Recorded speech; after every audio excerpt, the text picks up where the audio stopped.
Osasunak ezin izan du bere historiako lehen titulu handia jaso. Espainiako Kopa gorritxoak ondo lehiatu ziren larunbatean eta bigarren zatian Real Madrid baino hobeak izan ziren, baina zurien bi jokalari brasildarrak Vinicius eta Rodrigo Nafarren amesgaiztoa izan ziren.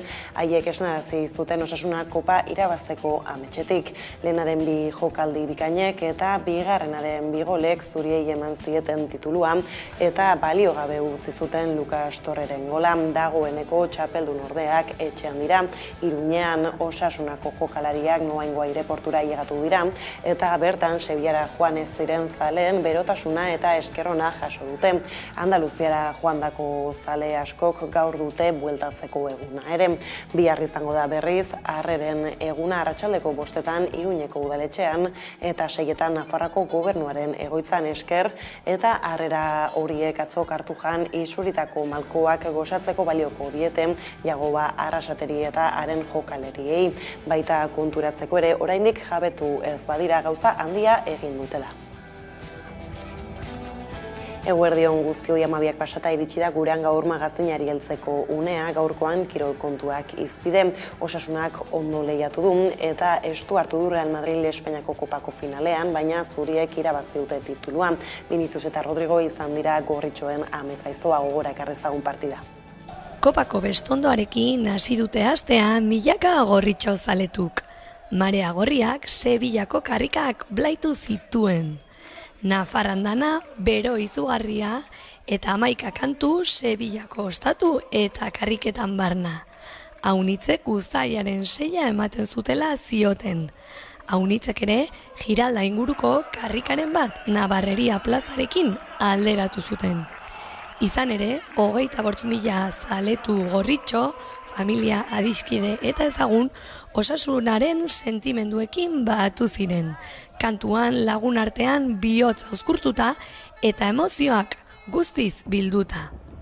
Gorritxoen memorietan hiltzatuta geratuko den bidaia 11 anekdotarekin. Inoiz antziko ez duten asteburu gogoangarria. Eta partiduari dagokionez, Osasunako 11koa borrokalari aritua zen ere, Real Madridek lehenbiziko gola sartu zuen apenas hasi eta minuto gutira. 57. minutuan Lucas Torrok berdinkataren gol paregabea egin zuen, baina Real Madrilen bigarrenak gorritxoen esperantzak zapuztu zituen. 2-batekoarekin irabazi zuen Real Madridek norgehiagoka. Jente guzti ikusioten inor eta ezin eurei kopi eskaini hor pixkat bera indotez, baina aldi berin zatezun mogun arro bebai ez, arro taldiaz, arro afizinoiaz.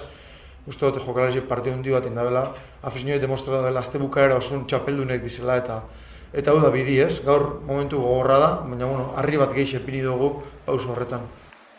Porrotaren zapore gazigozoarekin gorritxoen bihotzetan Iruñarako buelta.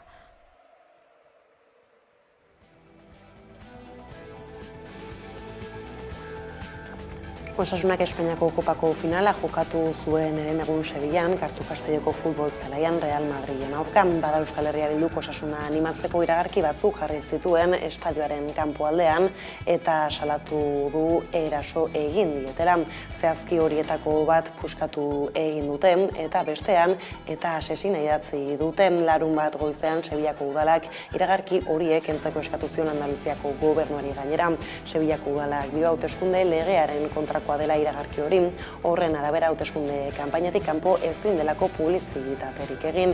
Iragarkiei buruz galdetutakoan baina Euskal Herria Bilduko iturriek adierazi dute karteletan ez direla botoa eskatzen ari eta egun hauetan Euskal Herrian badaudela Euskal Herria Bilduren eta bestelako alderdi batzuen kartel gehiago ere kalean.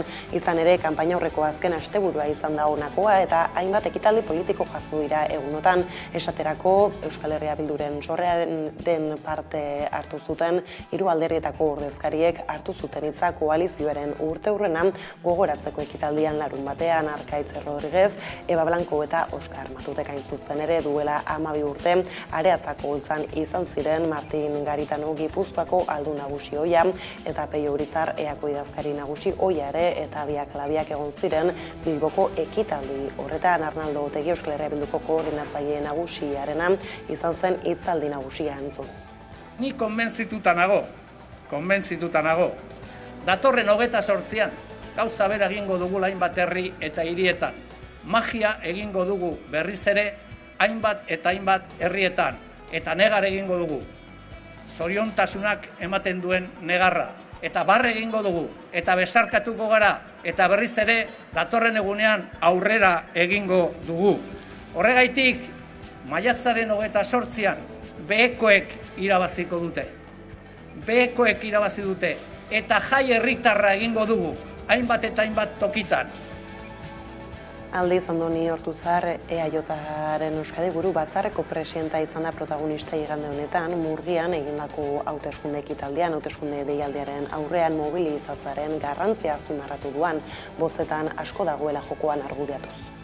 Maiatzaren 28an, kontua ez da Sánchez edo Feijóo, Díaz Ayuso edo Bolaños, Yolanda Díaz edo Pablo Iglesias. Maiatzaren 28an, gure gauzak daude jokoan, gure herriak, gure herrialdeak, gure zergak nolakoak izango diren, gure egoitzekin zer gertatuko den, gure kiroldegiak, gure auzoetako argiak, gure errepideak, beraz, egun horretan, boto ematera ez doanak jakin dezala hori dena arriskutan jarriko duela. Bestadetik, Euskal Herriko pentsioen mugimenduak manifestazioak deitu ditu maiatzaren 13 hiriburuetan eta hilbereko 25 Gasteizen Espainiako gobernuari eta alderdi politikoei 1.080 euroko gutxieneko pentsioa eskatzeko adi.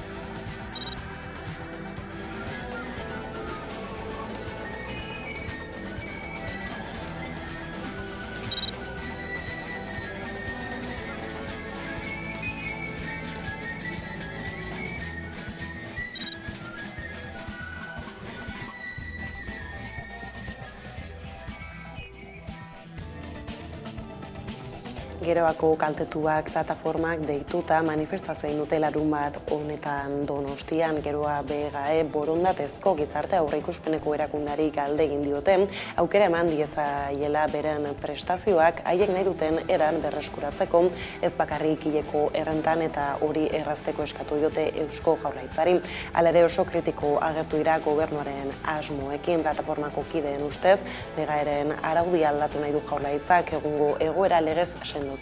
Halaber, sindikatu nagusien isiltasuna kritikatu dute.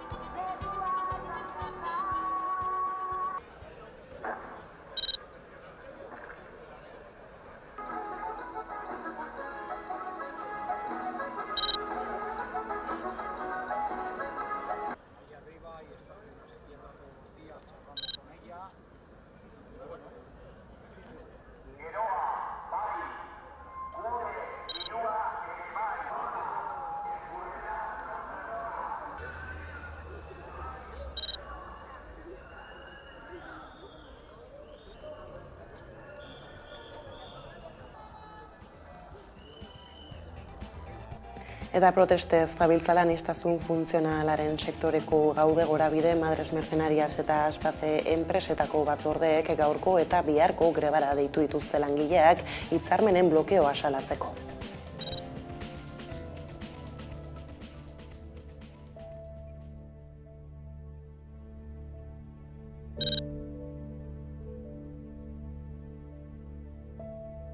Borroka hau ez da hasi oin hauteskundie datozela eta hasi ginen, hitzarmena agortu zan momentutik hasi ginen hitz egiten, ez gara akordiotara heldu, eta bai, erantzunkizune eurei emoten dotxau, ze azken finean zerbitzu publiko bat emoten dugu.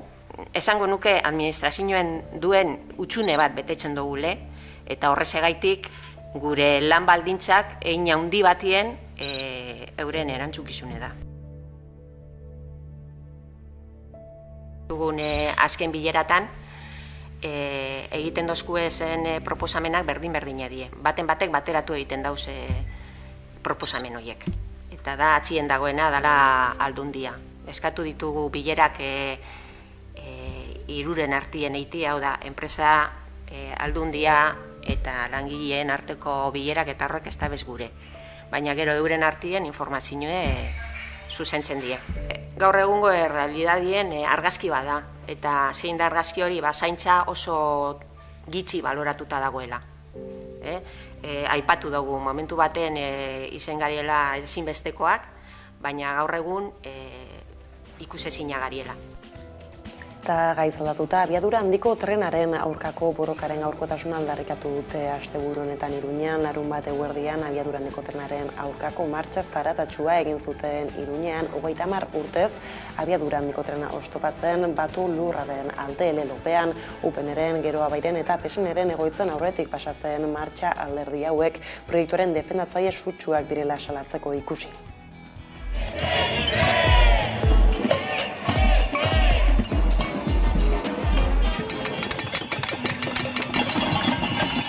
Hogeita hamar urtez, aritu izan gara Euskal Herri guztian HTren aurka. Iparraldean aspaldi ja borroka hau irabazia daukate, eta orain gu hemen jarraitzen dugu hegoaldean alik eta borrokaren kontra egiten, ez da? Obrak aurrera doaz, baina urte hauetan ez dute azpiegitura gelditu, bukatu ahal izan, eta aurreikusten da Euskal Autonomia Erkidegoan 10 urte tardatuko luketela oraindikan ere, eta Nafarroan inbertitzen nahi direnen kopuren arabera 30-40 urte, ez? Orduan borrokara batzeko eta borrokan jarraitzeko deialdia egiten diegu euskaldun guztiei.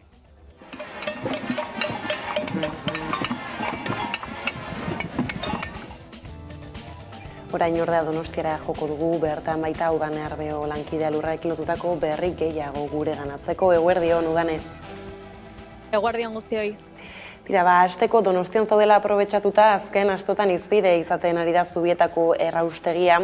Azken albista da 20 egun baino gehiagoz matxuratuta egon dela eta beraz ez duela elektrizitaterik sortu, ez da? Zein puntutan dago, Udane?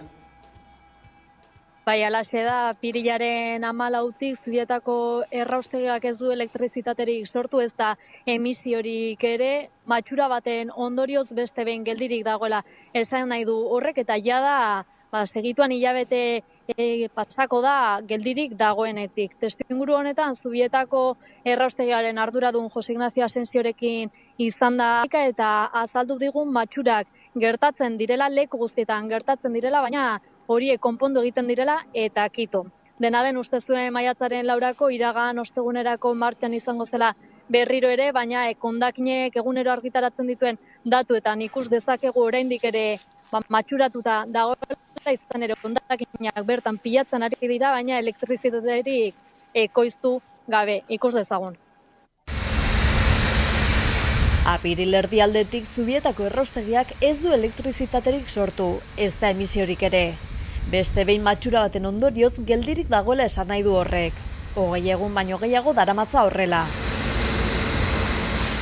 Zubietako erraustegiaren arduradun Jose Ignacio Asensiok 11 esan dio matxurak gertatuko direla, baina leku guztietan gertatzen diren bezala. Matxura konpondu egiten direla eta kito. Era berean gaineratu digun laster izango dela martxan berriro ere. Uste zuen maiatzaren 4an ostegunen hasiko zirela berriro energia sortzen, baina momentuz ez dago hori frogatzen duen daturik. Egunero hondakinen webguneak aurre tratatutako hondakinen tonen eta horien balorizazio energetikoaren datuak eskaintzen ditu, baita bi errausketa lerroetako eguneko emisio balioak ere. Informazio hori 24 orduro ezabatzen da, eta aurreko datarekin eguneratzen da.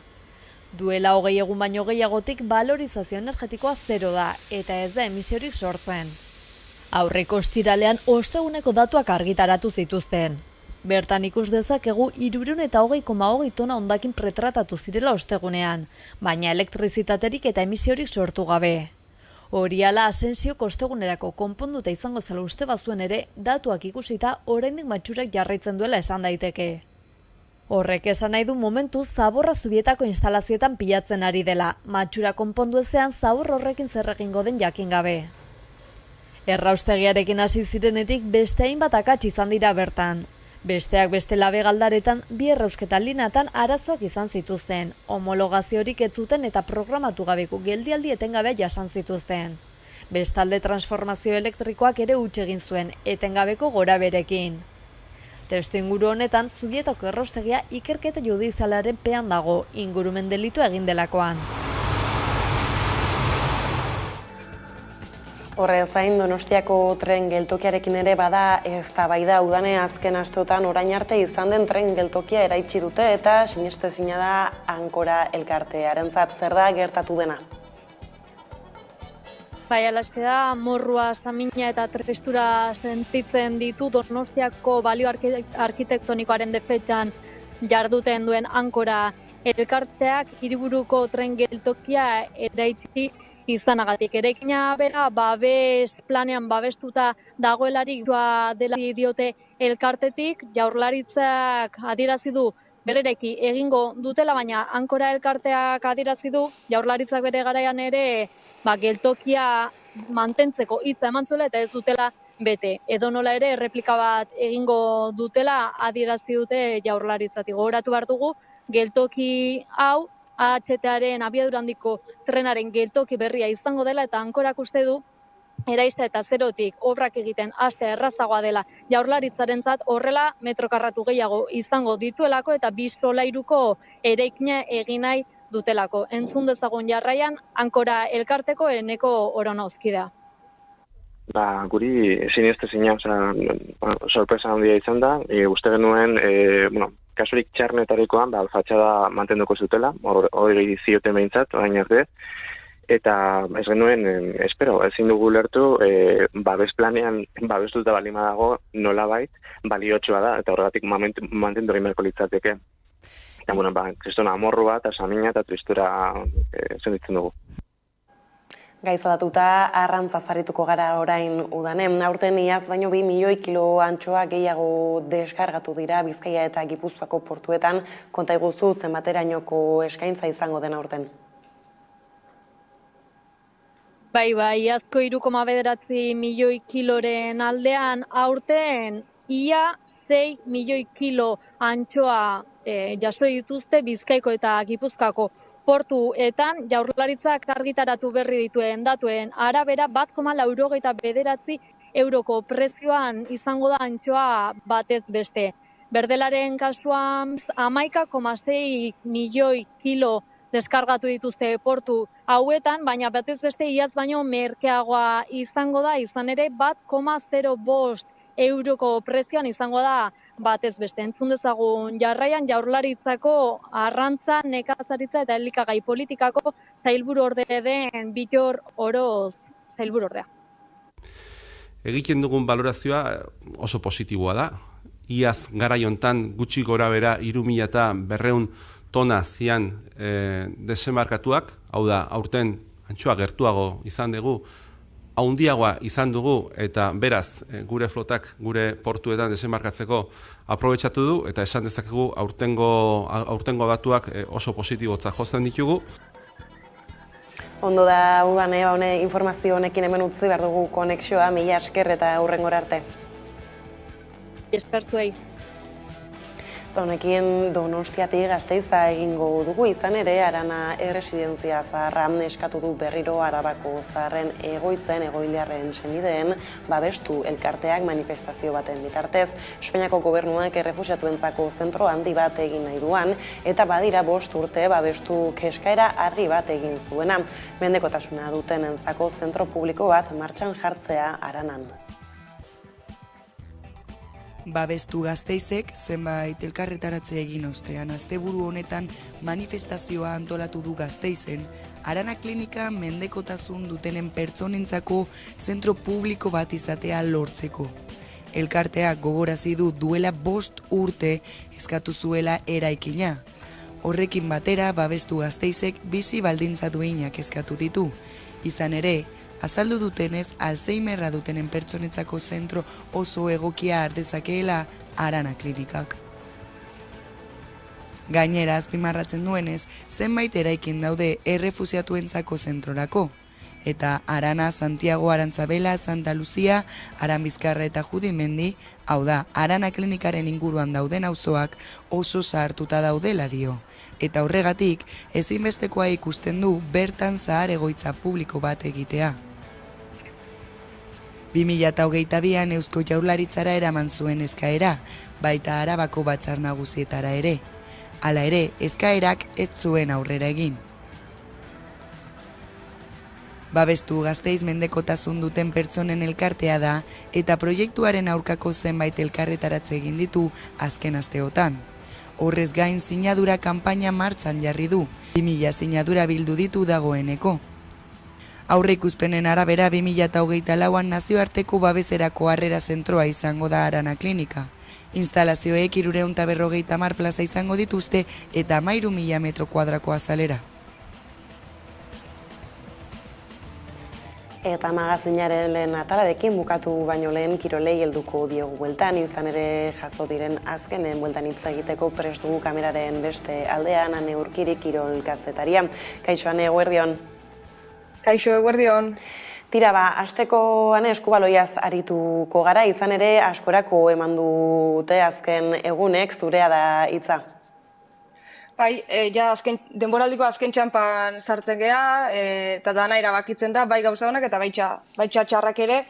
Txarrenetik hasiko geha, oain dio matematikoki ez da narren, zuazok oso zeildaka maiari eustea, larumatian galdu inzoan Granoillersen aurka Lasesarren, 20 eta 26, eta oain dela astebete sortutako itxaropen hori beti honak irabazi ostean, pixkate zapustu da, ze salbazioa 6 puntura dake, eta 8 puntu gelditzen dira soilik jokoan, eta beraz, guzti irabazi beharko lukete Bizkaitarrek, eta Granoillersek edo beti honakek guztia galdu orduan. Sorpresa handiegia behar luke, mailari eusteko, eta beraz, hemen bukatzen da talde Bizkaitarraren ibilbidea lehen mailan, azken 3 denboraldiek arazo ekonomikoek inguratu dugu, eta azken 2 denboralditan lortu dugu maila mantentzia zailtasun horrei aurre eginda, baina oraingoan ezinezko izan da, eta saiestezina zintekeena ezin izan dugu, saietsi naiz eta gogoti saiatu dira, jokalaixak, entrenatzaileak, gogoan hartu behar da duela pare bat hilabete argitara atera zeuen egoera, 11 hilabete kobratu gabe egon diala jokalaixak, entrenatzaileak bere aldetik ere dana jarri dugu eta kobratu gabe egon da azken urtiak, eta beraz, egoera zail bat, eta beraz, saietxezina zirudiena, realitate bihurtuko da, urrengo hastian, esan bezala, irabazten espaldin badeu, eta irabazten baldin badeu ere, beste emaitzek ere aldeko espaldin bara, laster jaitsiko da zugazo eskubaloi taldia. Alde positiboei behiratuta, beti honak urratx handi eman zoala salvazioari begira, irabazi egin zoan Grafometal Riojaren aurka, denboraldia regularria maila oso ona erakutsi duen Nafarrek, eta jaitsiera fazia gaizki hasi zeuen, Lasesarren galduta, eta horrek agian zalantza pixkat piztu zoa, baina etxian berriz sendo agertu dira, eta honek ere batentza sorpresa izan behar dana salvazioa lortzeko, beti honak ez kalapita handia gertatu behar da jaisteko.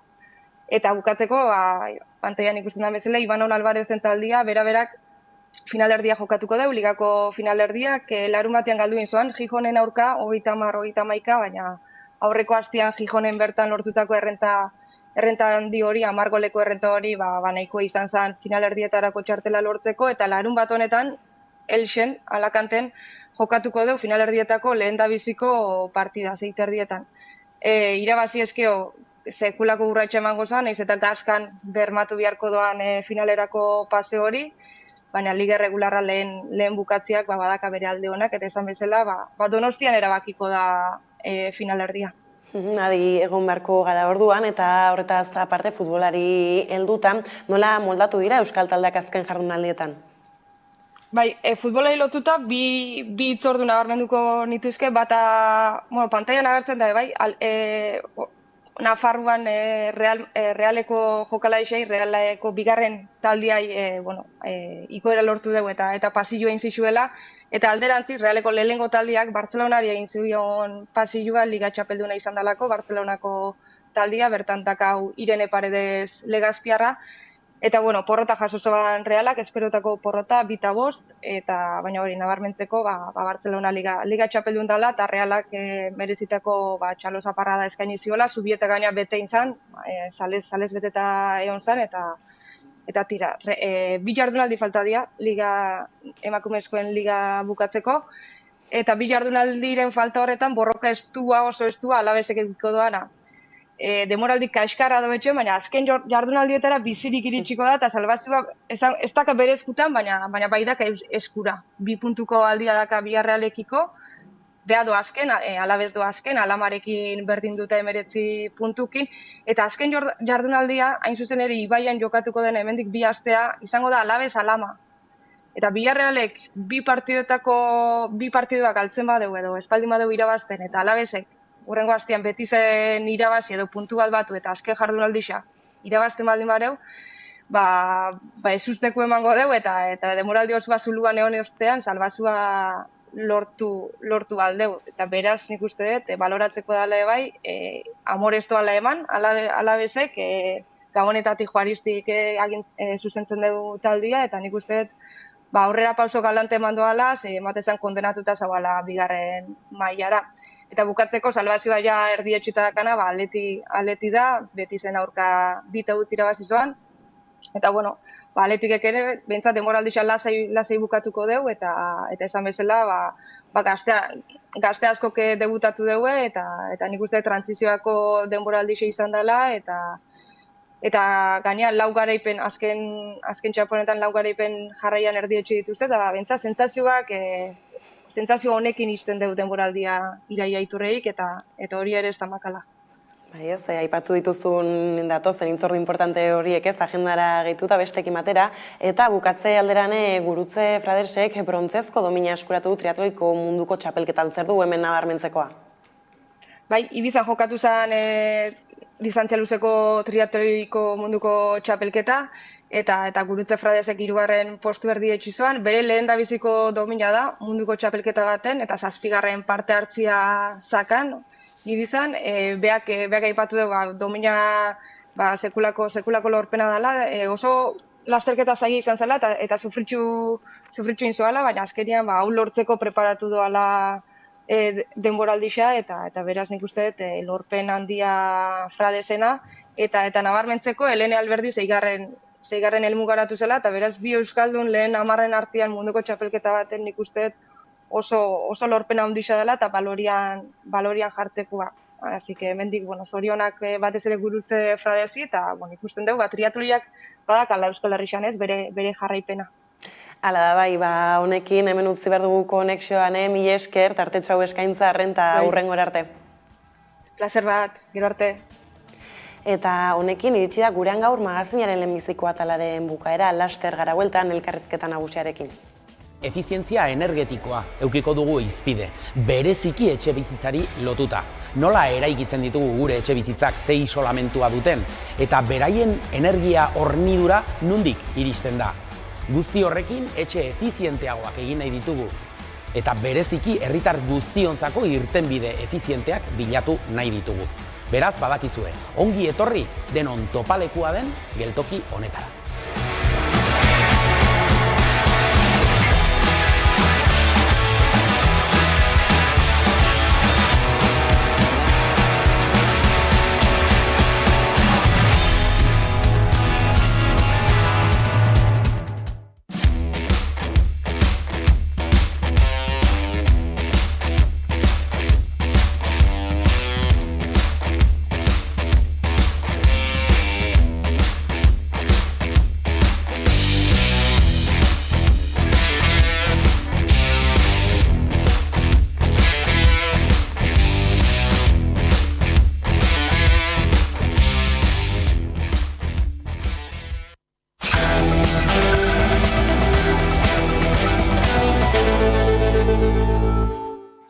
12:30 iritsi berritan heldu zaigu eguneko elkarrizketa nagusiari heltzeko unea, eta horretarako hemen dago gurekin Gariko Hitz Goikoetxea, UEMA, Udalerri Euskaldunen Mankomunitateko teknikaria, ondo etorri.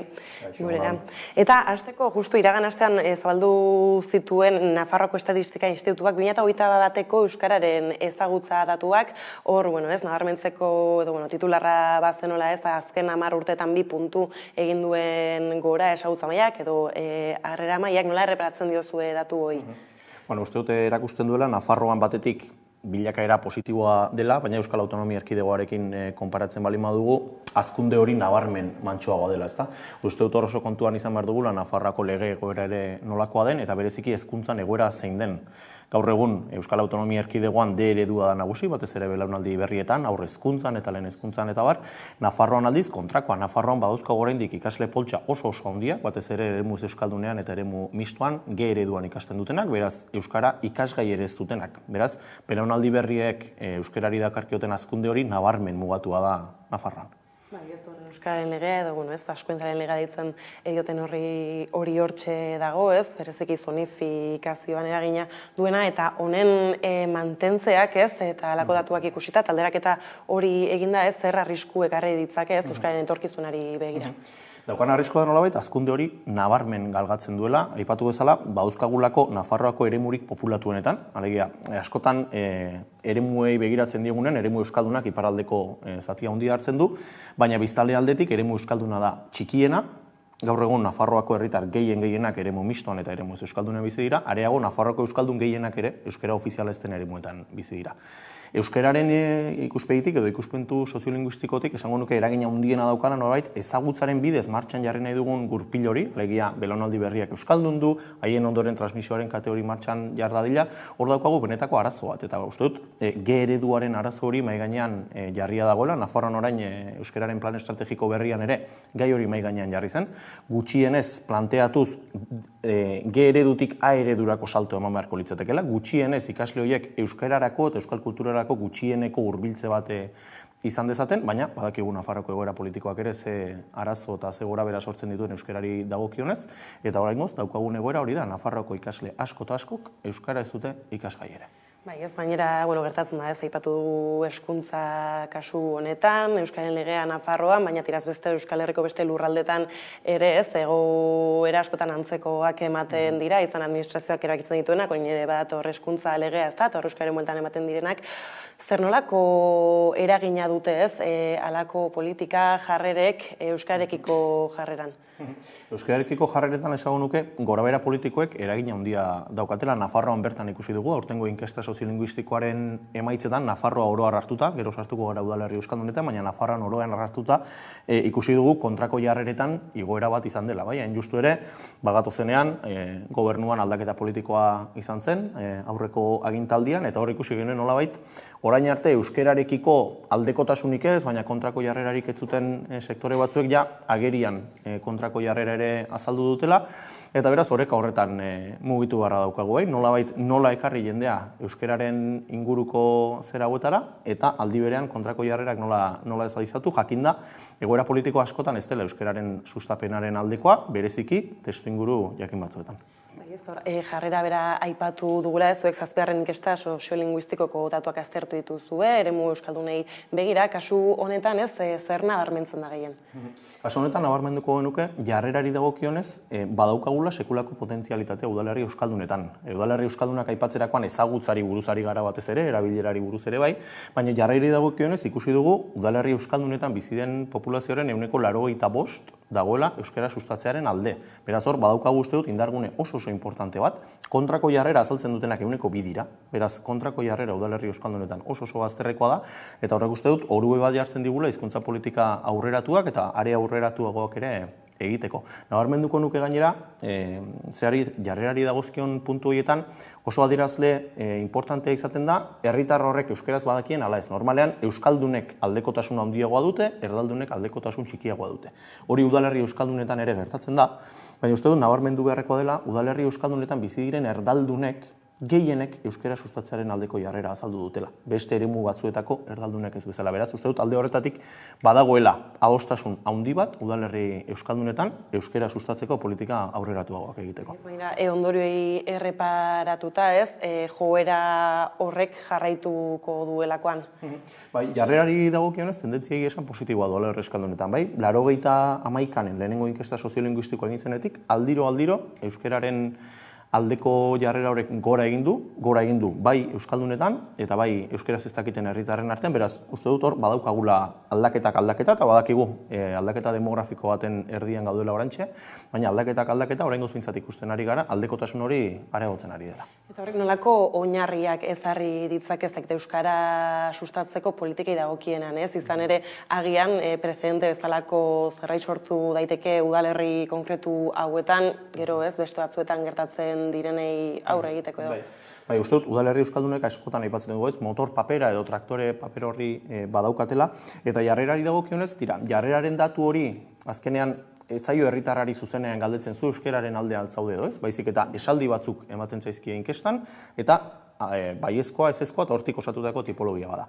Esate baterako hizkuntza aipatu dugu oraintxe bertan.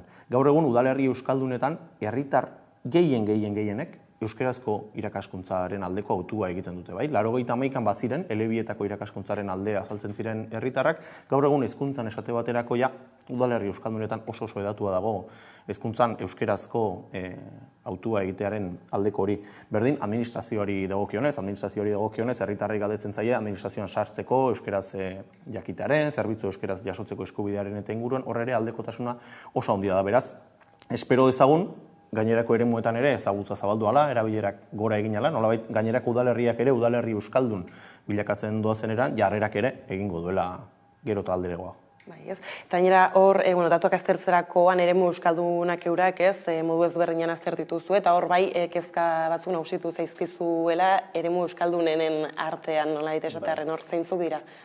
Bai, hori da, egia da UEMak azken urte hauetan askota emai gainen jarri duen errealitate bat, gutxi asko berretxe egin duela inkesta soziolinguistiko honek, ezta? Euskal Herrian nolabait esan da, bi joera orokorre dauzkagu, bai? Inguru erdaldunenetan, batzuetan azkarrago eta bestetan mantsoago, baina euskararen ezagutza gorantzari da.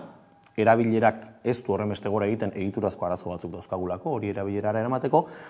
Aldiz gertatzen ari zaigu euskaldunen dentsitate handiagoa dagoen udalerrietan, horietan tendentzia negatiboak ikusten ari gara, eta egin dugun azterketa honetan ere hori xebera ikusi dugu. Udalerri euskaldunetan ere, nolabait udalerri euskaldunak soilik hartuta ere, bi joera horiek oso nabarmenak dira. Udalerri euskaldunetan erdaldunenak direnak gero eta gorago datoz, bai ezagutzari dagokionez eta bai erabilerari dagokionez. Aldiz, udalerri euskaldunetan euskaldunenak, arnasguneak izendatzen ditugun horiek, horietan ikusten ari gara oraindik ere jaitsiera zantzu nabarmenak daudela, bai. Inkesta honek iradokitzen digu jaitsiera hori moteltzen ari ote den, alegia aurreko hamarkada biekin alderatuta frenatzen edo hasi ote den, gainbera hori, baina oraindik gainbera izaten jarraitzen du. Bai, ez, eta lehen, justu ez, udalerri euskaldunak motore diren hortaz hitz egiten aritu garela, halako joera honek ez, zer ondori izan ditzake edo tira zer arrisku? Bai, ondorioan ikusten du nahiko nabarmen geratzen ari dela nolabaiteko konbergentzia batera goazela. Alegia, arnasguneak erdalduntzen ari zaizkigu, beste udalerri euskaldunak gero eta datu soziolinguistiko hobeak ematen ari dira, eta nolabait konbergentzia baterako joera bai nahiko nabarmen ikusten da, bai. Horrek ondorio gisa, txamponaren bi aldeak dira, ezta? Batzuk euskalduntzen ari zaizkigu, besteak erdalduntzen. Uste dut hor, alderdi batetik, baino gehiagotatik erreparatu behar diegula, bai. Batetik, arnasguneek daukaten garrantziari, batetik garrantzi simbolikoa, euskera normalizatuen eremu horietan dagoelako, eta horrek ikuspegi simboliko batetik ere indar handia daukalako, baina simbolikotik bakarrik, bai? Gaur egun, udalerri euskaldunetan populazioaren gutxiengo bat bizi da, gero eta gutxiago gainera, pisu relatiboa galtzen ari dira, euskaldunen artean ere gutxiengoa bizi da udalerri euskaldunetan, gainerako eremuetan zorionez, gero eta euskarazakien jende gehiago dagoelako, baina aldi berean erabilerari begiratzen baldin badiogu, udalerri euskaldunek hor bai benetako pisua badaukate. Zergatik? Hiztunen ezaugarriengatik, alde batetik, hiztun horiek lehen hizkuntza euskara dutelako, dentsitateak aukera ematen dileko euskaraz egiteko, beraz hor badago ekosistema bat euskararen erabilera errazten duena, eta gaur egun gutxi asko euskeraz egunerokoa, euskeraz egiten dutenen ia erdiak udalerri euskaldunetan bizi dira. Beraz, alde horretatik uste dut, garrantzia ez dela simbolikoa bakarrik, simbolikoa ere oso importantea izanik ere, baizik eta praktikoa. Euskeraz benetan egiten duten populazioaren zati handi bat, udalerri euskaldunetan bizi dirako. Beraz, honen lako eragina dauka hizkuntza gaitasune ameran, ez da nolako loturak dauden hor? Bai, gaitasunari dagokionez, uste dut importantea dela bereiztea, euskararen ezagutza eta gaitasun erlatiboa, alegia. Gaur egun, salbuespen, euskaldun heldu gehienok, umeak aparte utzita elebiduna gara, beraz, gaztelaniaz, frantsesez edo beste hizkuntza batzuetan ere badakigu, eta elebidun garen momentutik aukeraketa bat dago hemen. Aukeraketa izan daiteke inertzia pertsonalen araberakoa, testu inguruak baldintzatua, eta bar. Autu pertsonalari dagokionez, importantea da gaitasun erlatiboarena. Zu izan zaitezke elebiduna, baina hizkuntza batean erosoago moldatu, beste batean erosoago moldatu. Udalerri euskaldunetan eta bereziki arnasunetan daukagun indargunerik importantena da, udalerri euskaldunetako euskaldun gehienek euskeraz aixiago egiten dutela, gaztelaniaz edo frantsesez baino. Eta horrek berak abia puntu egoki bat jartzen digu erabilera hori errazteari begira. Zehari zaigu gertatzen gainerako eremuetan, bereziki belaunaldi berrietan ari gara salto egiten, euskararen ezagutza nabarmen edatzen ari da, inguru askotan, lehen aipatu dugun bezala ez abiadura berean leku guztietan, baina momentu honetan batez ere belaunaldi berrietan badaukagu ja jende multzo handi bat, euskara bigarren hizkuntza gisa ikasi duena, erosoago moldatzen dena gaztelaniaz eta frantsesez, eta areago inguruak berak ere horretara eramaten ditu, inguruan euskeraz dakitenak ez direlako denak, mugatua delako euskeraz egiteko aukera bera, eta inguruan ere apenas entzuten delako kasu askotan euskera ugari. Beraz, alde horretatik uste dut gaitasunarena oinarri badela, uztartu behar dena testu inguruarekin eta euskeraz egiteko beste egokiera batekin. Horrez, belaunaldi ezberdinak aipatu dituzula, ez, nolako lotura nabarmenak edo agertzen dira ez gaitasuna eta belaunaldien artetik, edo bueno, tira ez, agian beste datu batzuek ere ematen dute zer pentsatzeko belaunaldien arteko joeretan. Bai, belaunaldien arteko datu dagokienez, udalerri euskaldunetako joera, oro har, Euskal Herriko joeraren antzekoa da, bai? Zenbat eta gazteago, euskeraz dakitenen ehuneko handiago, eta udalerri euskaldunetan unibertsalizaziotik oso gertu gaude, bai? Inkestak eman dizkigun datuen arabera ehuneko 90 gora dira euskaldunak, 25 urtetik berako populazio hartzen baldin badugu. Eta kontuan izan, inkesta soziolinguistikoaren kasuan 16 urtetik gorako herritarrei buruz ari garela, bai? Zentsuak ematen dizkigu hortik berakoei buruzko datuak, eta oro har joera antzekoa da, bai? Unibertsalizaziora iristen ari gara, horrek berak, lehen aipatu dugun hizkuntza politikari dagokionez, mahai gainean jar ditzaken aukera berriekin eta bilatu beharko ditugun bide berriekin. Adinari dagokionez, esandakoa, zenbat eta gazteago euskararen ezagutza handiagoa, adinean goragoa zela berantz egiten du euskararen ezagutzak salbuespen batekin, bai? Adinekoetan pixka bat gora egiten du oraindik, euskararen gainberaren aurretik edo jaiotako populazioa delako. Momentu honetan hutsune nagusia non dago, askotan umeak eta gazteak aipatzen ditugu, inkestako datuek oso argi erakusten digute, momentu honetan hutsune nagusia helduetan daukagu. 50 urte inguruko biztanlerian daukagu hutsune nagusi bat. Eta uste dut, multzo horri oso harretaz begiratu behar digula batetik oso belaunaldi zabala delako. Alegia, guk hartzen ditugunean 15, 24, 25, bai, adintalde horiek egiten ditugunean denak multzo edo neurri bereko barrak egiten ditugu, baina ez da jende kopuru bera bizi, nolabait adintalde bakoitzen. 50, 64 adintartea, oso adintarte zabala da, baby boom garaian jaiotako umeak ere hor daude besteak beste, adintalde zabala da eta gizartean pisu handikoa. Bai, ikusten baldin badugu, berdintzait, politikariak gizartean itzala handia dutenak, bai, adintalde horretan jende asko dago, beraz, jende asko, eta gizartean eragina handia daukan jendea. Uste dut, hor badaukagula, gazteekin eta umeekin lan egin beharko da noski, baina helduekin ere hasi beharko dugu lanean. Zergatik galdetu ezkero ez horre badituzu identifikatuta arrazoi batzuk talde horretan edo adintarte horretan alaxe alako datuak agertzeko? Ikusi beharko genuke esate baterako euskarazko hezkuntza edatu zenean adintalde horrek zenbateraino hartu zuen nolabaiteko olatu hori, eta ikusi beharko genuke baita ere helduen ikuspegitik begiratuta zenolako indarra daukagun euskaraz ikasi ez duten sektore horiek helduen euskalduntzera ekartzeko, bai? Helduen euskalduntzeak lan handi egin du, baina askotan erabilerari buruz hitz egiterakoan ezagutza bera ere ahaztu egiten zaigu, eta ezagutzan helduen euskalduntzean oraindik inbertsio handia egin behar da herri honetan. Kontu izan, gutxi asko, Euskal Herritarren ehuneko 40-45 erdaldun elebakarrak direla, euskara ez dutela ulertu ere egiten. Eta hoien multzo nagusia ez dago gazteetan eta umeetan, hoien multzo nagusia helduetan dago. Beraz, transmisioarekin ere honek badu zer ikusirik, horra aparte ez, transmisioare aztertu egin duzuela zer duzuen nabarmentzeko. Transmisioari dagokionez, uste dut, lorpen batzuk mai gainean jarri behar direla, bai? Eta lorpen nagusia da, euskeraz dakiten gurasoek euskera transmititzen dutela. Beraz hori oso orube importantea da, euskararen etorkizunari dagokionez, eta nabarmendu beharko genukena, eta gure buruari aitortu beharko geniekena, eta Euskal Herritarrei, Euskaldunei aitortu beharko genieken kontua da. Aldi berean, inkesta honetan ikusi duguna da, transmisioaren autu hori testuinguruak ere baldintzatu dezakela. Zer esan nahi dut honekin? Hartzen bali baditugu euskararen transmisioa nolakoa den gurasoen ezagutzaren arabera, udalerri euskaldunetako datuak, Euskal Herriko datuak baino zertxobait hobeak dira. Alegia, bi gurasoak euskaldunak izan da egiten den transmisioa, edo gurasoetako bat euskalduna eta bestea ez, edo gurasoetako bat euskalduna baina bigarren hizkuntza duena, bai, tipologia guztiak hartzen bali baditugu, udalerri euskaldunetako transmisio datuak hobeak dira, bai? Zentzua dauka. Testuinguruak zertara bultzatzen du herritar bat, bai? Inguruan euskara asko ikusten baldin badu, nolabait euskara arnasten baldin bada inguruan, horrek berak ere bultzatzen du euskararen transmisioa, bai? Testuingurua ez baldin bada hain aldekoa, horrek berak transmisioa ere trabatu dezake.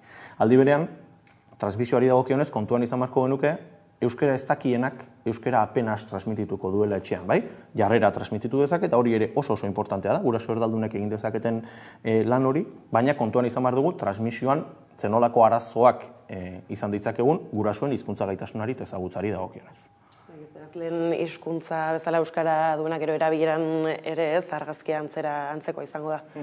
Ikusten dugu, erabilerak badaukala, lehen hizkuntzarekin lotura bat, nolabait azkenean aldagai hauek denak elkarrekin uztartuta daudelako, bai? Etxean euskara jaso izanak esan nahi du etxean euskaraz egiteko aukera izatea, etxean euskaraz egiteko aukera izateak erabilerak alegia esan nahi du gaitasuna hobetzea, beraz elkarrekin oso lotuta dauden aldagaiak dira, eta lehen hizkuntzari dagokionez, askotan interesa edo harridura sortzen duen gai bat izan ohi da, bai? Nolabait euskararen ezagutza gorantz doa eta euskara lehen hizkuntza dutena gero eta gutxiago dira, bai? Zergatik gertatzen da hori? Hor uste dut, arretaz begiratu behar diegula, batez ere belaunaldi berrietan, gurasoen tipologia nolakoa den. Esate baterako, gaur bertan Eustatek eman ditu 2022ko jaiotzen inguruko datuak, bai? Erkidegoan, 2022an jaiotako umeen ia herenek jatorri atzerritarreko gurasoak zituzten. Beraz, hoiek apenas transmitituko duten euskera, beste hizkuntza batzuk izango dituzte, gaztelania, frantsesa edo dena delako hizkuntzak, bai? Beraz, lehen hizkuntzaren aldagaiak besteak beste horrekin ere badauka lotura, bai? Zein da gurasoen tipologia, zein da azken urteetan jaiotzen ari diren umeek etxean daukaten tipologia, eta beraz, alde horretatik transmisioari ere begiratu beharko diogu, beti ere jakinda, zorionez, euskeraz dakiten gurasoek euskararen transmisioa oso modu nabarmenean egiten dutela. Eta azterketa hau egin da, tira ez, UEMara ere behin gutxi ez, udalerri gehiago batu dira ez, zifra bintzat badoa handitzen ez, zer, bueno, hori, aipatu dituzun kontu guzti hauek aintzat hartuta zer argazki orokor egin genezake Euskal Herriko egoeraz.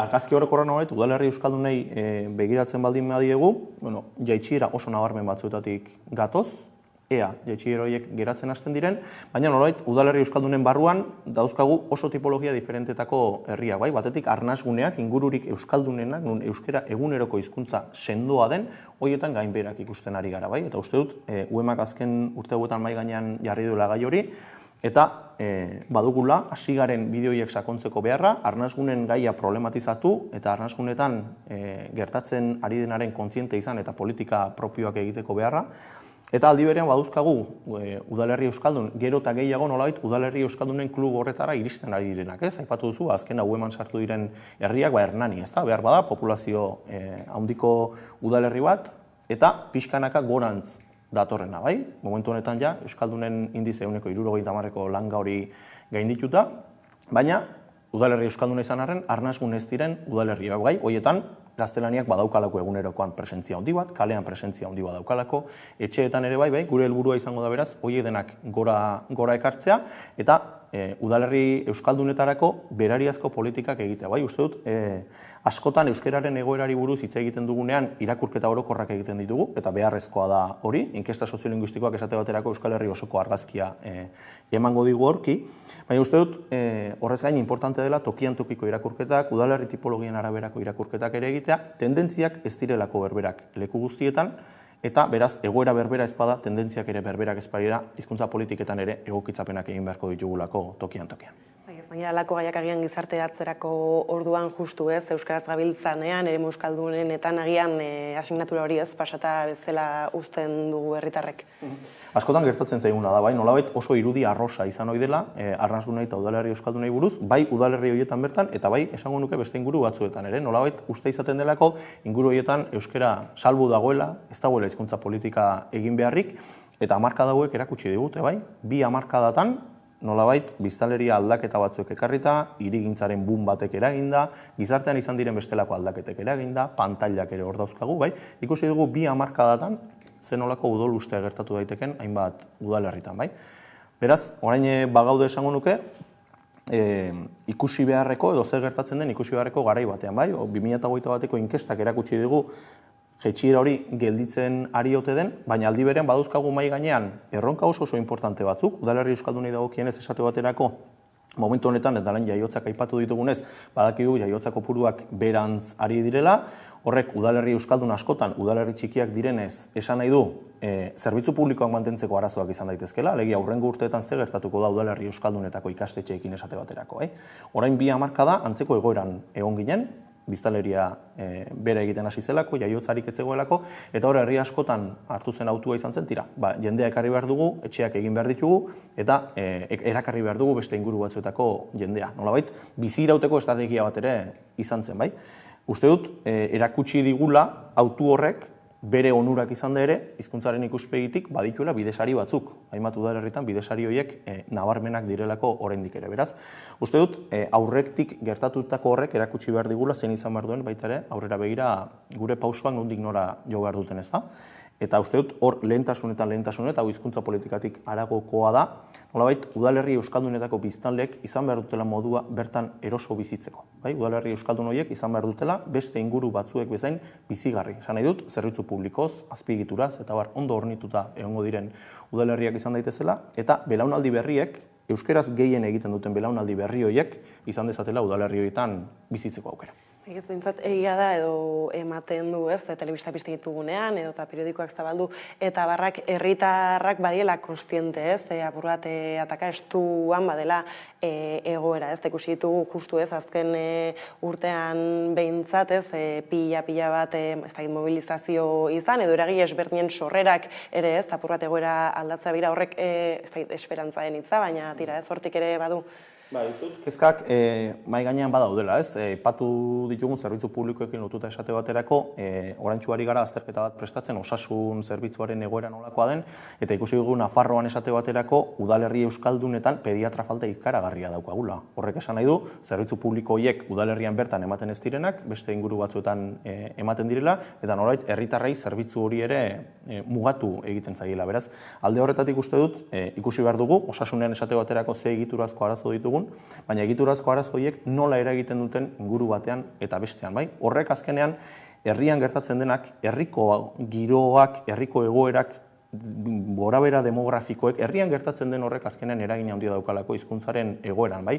Askotan zenbakiei buruz ari garelako eta gorabera eta grafiko hau eta beste, baina azkenean pertsonei buruz ari gara hizketan, beraz, gorabera demografiko horiek, jendearen joan etorriek, eragin oso nabarmena daukate hizkuntzaren egoera.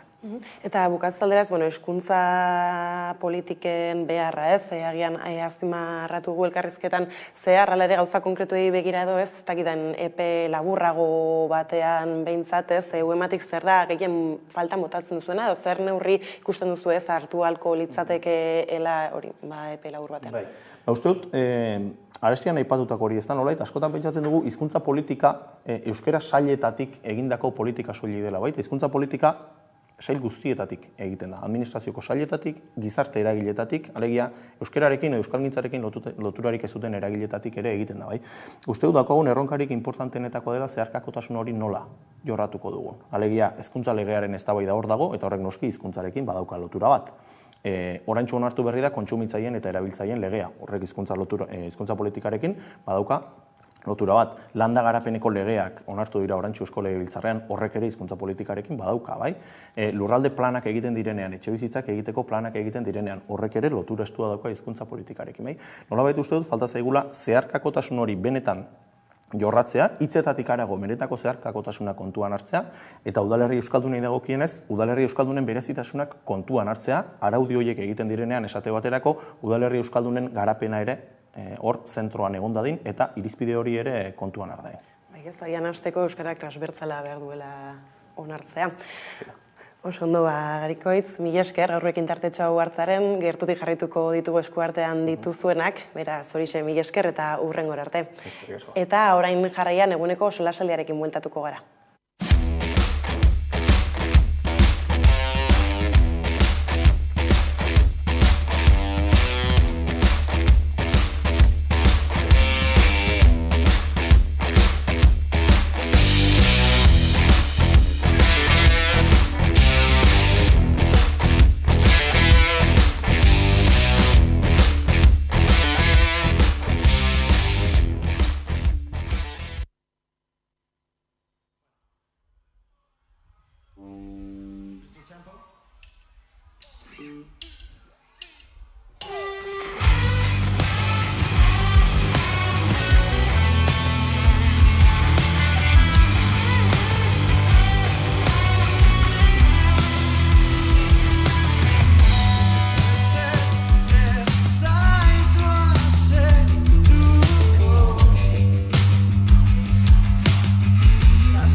Ordu bata iritsi dela heldu zaigu eguneko solasaldiari heltzeko unea, eta horretarako hemen ditut Albo Banatan, Estil Naes eta Carlos Renedo. Ondo etorri. Eguerdion. Gurera. Eta hasteko hauteskunde kanpainaz edo ibiliko gara, izan ere tira ez, azken asteburua izan dugu justu ez, kanpaina ofizialki hasi baino lehen, hainbat ekitaldi jaso dira, baditugu horre besteak beste, astunetan bai izan direla protagonista agian Euskal Herria Bildutik Arnaldo Otegi, baita ere Andoni Ortuzar, Euskadi Buru Batzarretik adierazpenak egiten, beraz, entzun ditzagun biak eta helduko diogu.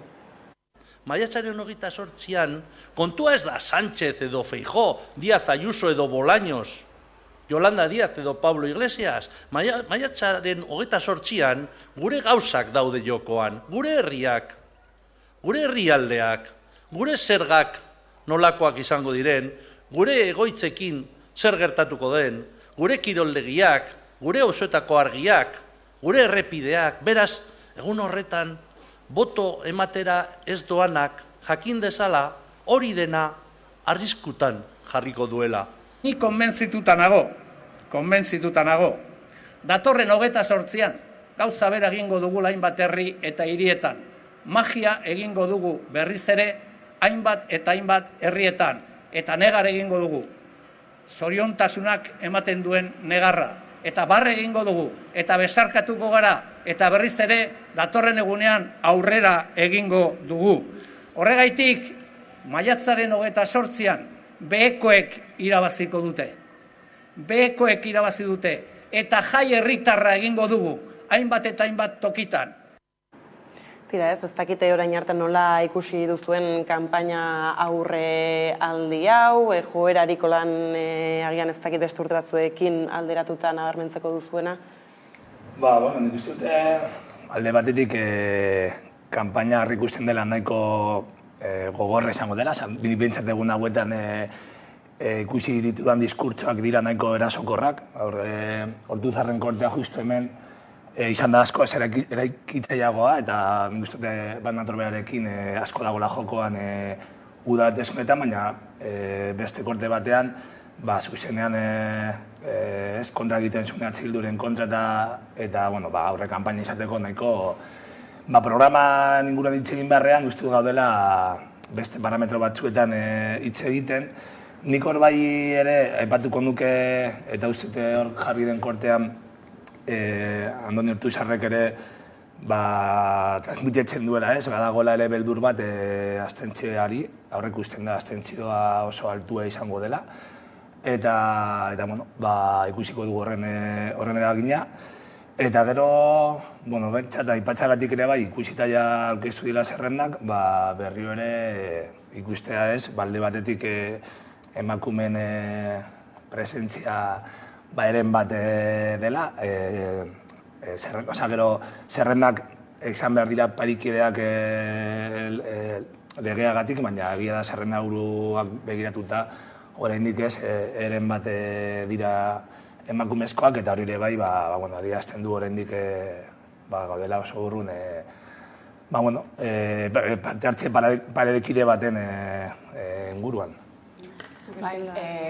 Carlosek egin duen, beak eta, ia hildo beretik joan nintzen, alde batetik, baina bai gero pentsaten, zer esan duten eta nola bideratu egin duten bai Arnaldotek eta baita Ortuzak nola hitz egin duten herriari egia da, urrengo hauteskundeak eta beti ere, herriko hauteskundeak direnean eta autonomikoak direnean, desberdin, eta baita ere Euskadi mailan oso modu desberdinean bozkatzen da. Eta horrek bai estatuan konparata.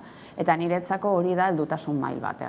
Bozkatzen dela, segun eta zein irizpide bideratzen dira. Ez dela adibidez beti ateratzen hau eta hau beti bezkatzen dudalako, eta uste dut horretarako garrantzitsua dela egiten dugun hausnarketa maila eta baita ere heldutasun maila. Hori alde batetik egia da, herri bakoitzak mundu bat dela, eta espresuki nik bizi izan dudan nire herrian, bizi izan dudan ibilbidea partiduei begira asko aldatu egin dela, ezta? Ni adibidez Barakaldokoa izanik, betidanik, ezta? Eta kazikismo hori egon da bereziki zentratuta PSOEn, eta guztiz aldatu egin da jokaera, eta orain eskezu entzuten dozu, herri mailan, eta orain, ezta, EAJ dagoela, ezta, buruzagitzan, eta segurenik berriz ateratu egin dela. Eta nola aldatu egin den horrelako Barakaldo oso dela eskerreko, eskualdeko herri bat, non egon zen migrazio asko, non zeuden faktore oso desberdinak, ekartzen dizutenak, adibidez horrelako partido, nazionalismoarekin lotutako partido horik ez zeukatela, horrelako biderik, eta ikusi egin da nola aldatu egin diren gauzak. Orduan oso garrantzitsua da, honetara zentratzen garenean ikustea eta aztertzea alde batetik herria, egia da dagoela beste aldetik dagoela Euskadi mailan beste giro bat, aldaketa batzuk, eta egia da pultzadak markatuko egingo dituztela, baina hor bai Ortuzak eta Zautegik, logikoa da, haien partidua begiratzen die, ezta? Eta horregon beti ere, ez dute aipatuko kanpoan gertatzen denaz, eta haientzako eta haien interes propioerako nahi dutena da hemen begiratzea, eta ados nago, hemen begiratu behar dugula. Baina bestaldetik egia da kanpoan gertatzen dena, da Madrilen gertatuko dena, ez dakit, Galizian gertatuko dena, Kastilla Leonen gertatuko dena, horrek eragina deko. Eta egia da, eta uste dut, baita ere begiratu behar dugu kanpora. Ea, ze gertatzen den, zena horrek markatuko ditu olatu eta pultzada oso konkretu batzuk, ez soilik. Nola geratuko den, estatu mapan, baizik eta urrengo hauteskundera begira, zer diskurtso maila, eta horrezagetik oso interesgarria da. Hau da, zer dagoen, zein diskurtso maila eta zein montatako pultzadako.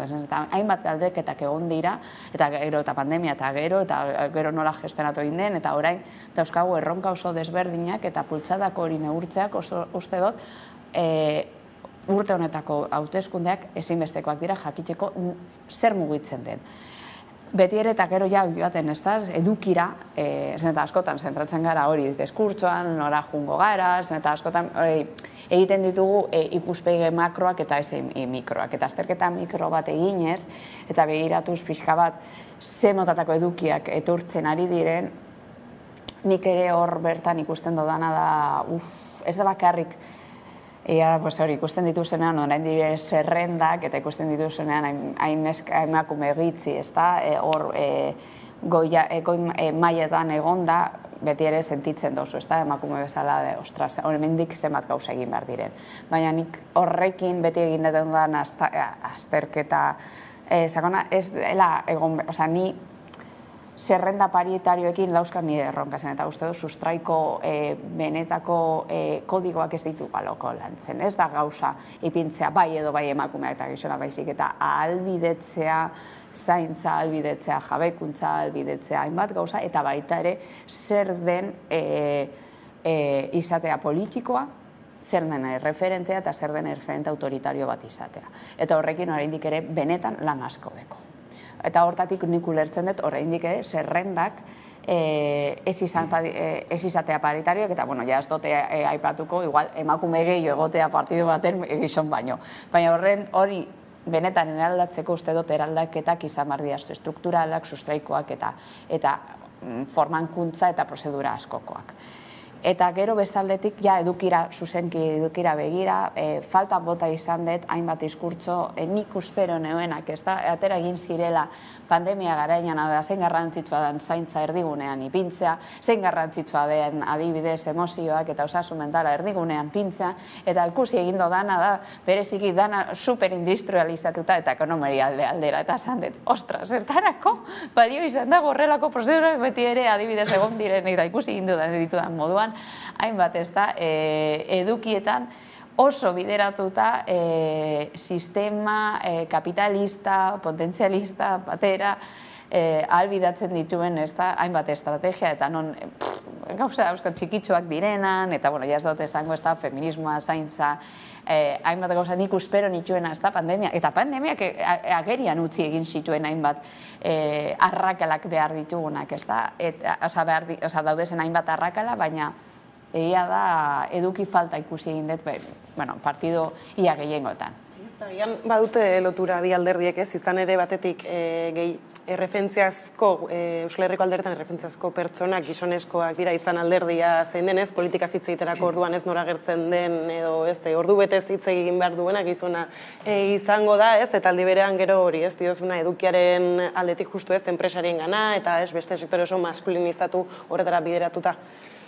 Bai, eta guztien gainera, niri adibidez gustatuko litzaidake udaletxe eskundetan bereziki programaren inguruan hitz egitea. Baina uste dut, ez dakite, soziologek izango duten, baina uste dut herri txikietan agian pertsona, hautagaia eta programa oso garrantzitsua da, baina hirigunetan edo populazio gehiago bizi den lekuetan uste dute bestelako referentziek ere badaukatela eragina. Eta hau ere alderdiek ere badakite, eta horregatik gero eta gehiago ez izan duen moduan, kanpoko referentziak ez, Madrilen gertatzen dena estatuko politikak ere badu eragina boska horretan.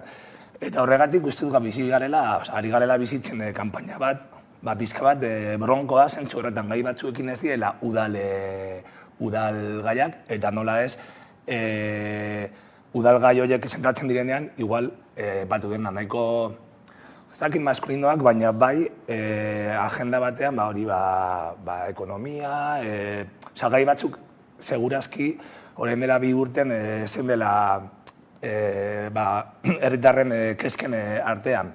Segurazki ere bai diskurtsoa oso maskulina delako eta plaza politiko hori edo normalean ere bai eragina duelako eta interesak ere azkenean ere bilakatzen dira batzuen interesak. Baina esan dakoa, uste dute zoritxarrez, edo bentsat nik nahiago nuke programaren inguruan hitz egitea, baina kanpoko politika horiek badaukate eragin handia, eta igual ere horregatik lehia horretan, gaur egun ere alderdi batzuk daudela hor palestan, eta igual EAJak ere geratu da pur bat hortik kanpo eta behar du berriro sartu olako gaiak eta olako diskurtsoak eztabaida politikoan. Eta nire ustez, horrena momentua, esan den moduan, aukeratzeko udal gobernuak eta aukeratzeko urrengo urtetan egongo diren politika herrietan, baina baita ere fiskalak eta aldundietan. Bai, ez, baina horregia da, agian ardura ere etorri daitekela, ez, nola udaletatik bozka, ez, foru hauteskunde horretara, ez, iristear da nola bozkazko galdu egiten diren, agian jendak ez doain bere sentitzen ere, gaitegia ere ez aldatu egiten da, edota ez, askok ere agian ez dute, bozka berdina ematen ez, udaletik eta foru erara begira. Noski, eske foruak ikusten ditugu oso urrun, eta gero egia da, klaro, nik gainera gizarte langilea izanik, niretzako foraldunteak oso urbileko gauza bat, eta asko interesetzen zaidan, ez da, esparru bat, eta ikusten dudana, ikuspuntu oso urbiletik, eta askotan, baina nik ulertzen dut, hau da, deszentralismoak hartzen dagoena, eta nik ulertzen dut, zuk dekosuna urbila, ezagutzen dozun pertsona, ezagutzen dozun egitura, eta eragina zuzena dekona zurengan. Hau da, zuk adibidez herri baten ikusten dozu, zuzenki ekiz gobernariak zer egin dauen, zer motatako estrategiak, nola aldatu egin den herrian, hori zuk ikusten dozu eta nabaritzen dozu eta hortatik daukasun, eta ja, are gehiago daukasun identitatearen lotura.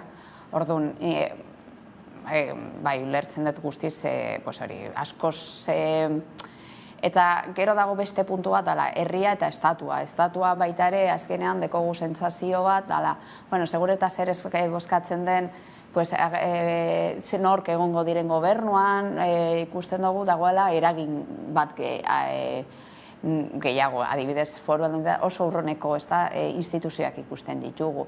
Eta hor, bai, egin aldezakegun, azterketa da, nola sustatu foru aldundiek egin den duten lan guztiak, nik dakit, bertan daukadan kasu honetan nire ikasleek daukaten laneko gutxu garrantzitu bat dago foru aldundian, eta dauzkagun erremintak eta gizarte bereziki ongizate sistemarako foru aldunditik datoz, orduan, niretzako dago sustraiko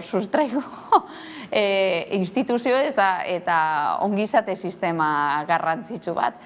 Hortarako, baina uste dut ez dela ezagutzen. Eta ez denez ezagutzen, oso urruneko ez da instituzio moduan ikusten dugu eta kostatzen da.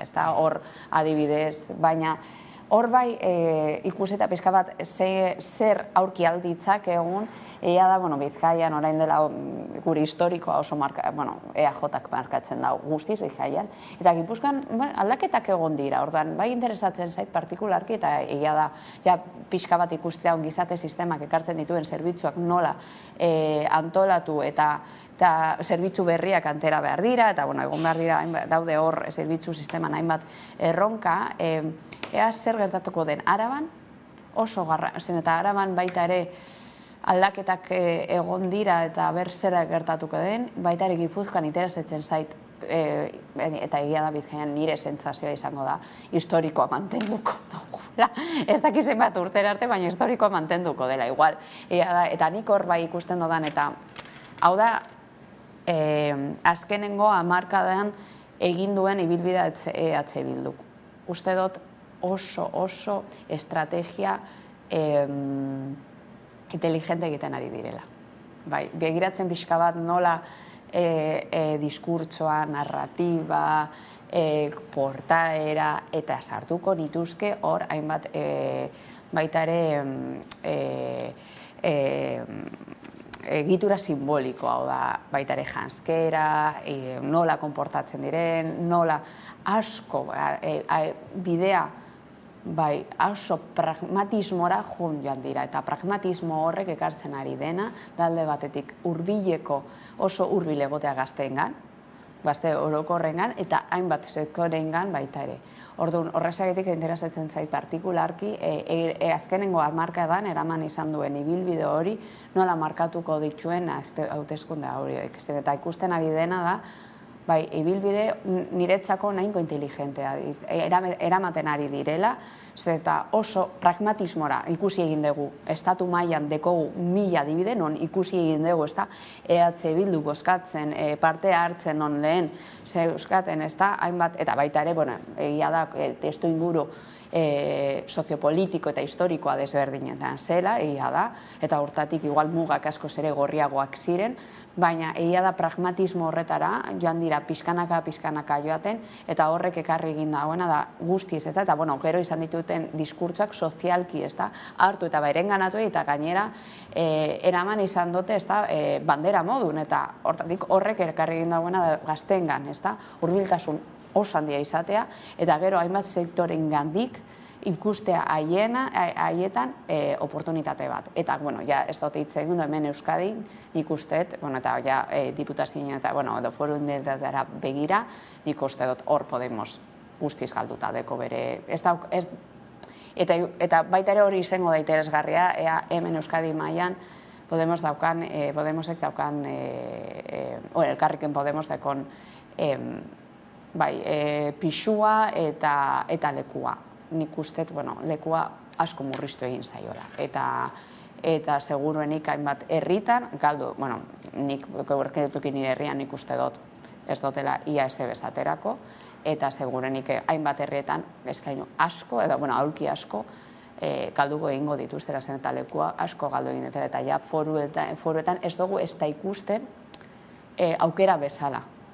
Bai, ez da askok ez alderdia Euskal Herrian desagertzearen ez hori atxikitzen zaila, eta gero esan duzunaren arira ez, egia da EAJ-ari bere horretan tronuak kentzea oso zaila dela, baina ez, eta aipatzen zenunaren aira bai ez baduela hor nor zapaltzen oso gertutik, eta badago lotuta ez dakit justu gaurre ikusten nuen asteburuan Gipuzkoan zen, ez, debatea hautagaien artean, eta titularrak trantsizio ekologikoarekin lotuta zeuden, ez, horrek bai markatzen du, eragin bat egon dela bintzat, bestela ez denuen imaginatzen agian, EAJ titularrak ematen horren bueltan. Bai, nik uste gainera, nahiko paradigmatikoa dela, kanpaina honetan, izan da udalate eskundeak eta udalek badaukate eskumena, baina ari gara plazaratzen edo, ari gara agendan kokatzen gai oso estrategikoak. Trantsizio ekologikoa, etxe bizitza, benetan ereduen inguruko aldaketa bat, eta egia da, justu igual, hor alderdiek eta eskuma eskerrak hor badaukate talka egiteko elementuak. Eta hori nahiko paradigmatikoa da, izan da, udalatezkundeak. Hori alde batetik. Gero nik ere bat nator, estik esan duenarekin, ere aldundin inguruko gogo eta hori egia da horrein dela gutxatera zela inkesta bat, eta gazten artean adibidez Bizkaian, Unai Rementeria ez da ezaguna. Baina agian ez dugulako asmatzen oso ondo azaltzen zenolako garrantzitsua den aldundiek egiten duten kudeaketa, eskumenak, fiskalitatea, eta hori igual ez dugu, eta batez ere, barlo estrategiko batzuetan ez dugulako ondo komunikatzen zenolako garrantzitsua den estamentu hori edo espazio hori. Eta gero, amaitzeko ere bai, nik ere, Otegik esan duenarekin ez, pizkate negar edo hori, niretzako ere bai dira hauteskunde, nik udalgintzan sinisten dute asko, eta uste dut badirela hauteskunde emozionantek ere bai, eta gongo dira plaza batzuk, horrein dela 8 urte moduan, Iruñan, ez, Asironek hartu zuenean makila, ikusten zen, herriaren edo herria parte baten postasuna, ez dut dela ere bai aukerak leku batzuetan, negar edo ez negar ekiteko, baina ikusteko, zeo zer interesgarria, batez ere Iruña, Gasteiz, Araba, Gipuzkoa bera, egongo da, nik uste badagoela jokua eta hori beti da interesgarria, eta uste teman barriko ere bai, pizkat ere emozioa politikari eta ere bai, sentimenduak ere bai hor jarri ere bai, balioan jartzeko. Ez da, dabe, eta zion aipatu justu zuk ez, abstentzioaren mamu hori ez, nola bai, tendentzia azken urteetan ikusi guztein izan den ez, orain honetan espero da tendentziak berak bere horretan jarraitza ez, zeri lotzen diozue horri ez, zer da, ja sistema bera demokratikoa edo lagurterik behin boskatzean fedea galdu dugula. Carlosek komentatu egin duen, justo horretan bururatu egin zait, ez da, adibidez, foru aldundien, ez da, garrantzia, eskumenak, eta pentsatu egin dut, igual partidu batzuei interesatzen zaien beste ez jakitea. Ez dakigunean, ez dugu boskatzen, ez dugu hitz egiten, eta hortatik mantenduko dute haien tronua. Eta segurenik batzuei asko interesatzen zaie benetan ez jakitea zer egiten den. Eta benetan jakingo bagenu zenbat eskumen deko, lehen alde zabetik gure engizate sistema guztiz ez da albidetzen du foru aldundiek. Guzti albidetzen dute orduan. Jakingo bagenu zenbat, ez da eskuma dekoatzen, zenbat egiten duten, zenbat zerbitzu eramaten duten, baita ere ez da foru aldundien arloan ekonomikoki daukaten eskumena da garrantzitsua orduan, segun eta zein partido dagoen markatuko dituzten ibilbideak oso desberdinak izango dira. Baina nik uste dut horatzean bateare dago interes bat, propio bat, non dakigun enean, ez da inbeste boskatzen, eta orduan tronuak mantentzen dira.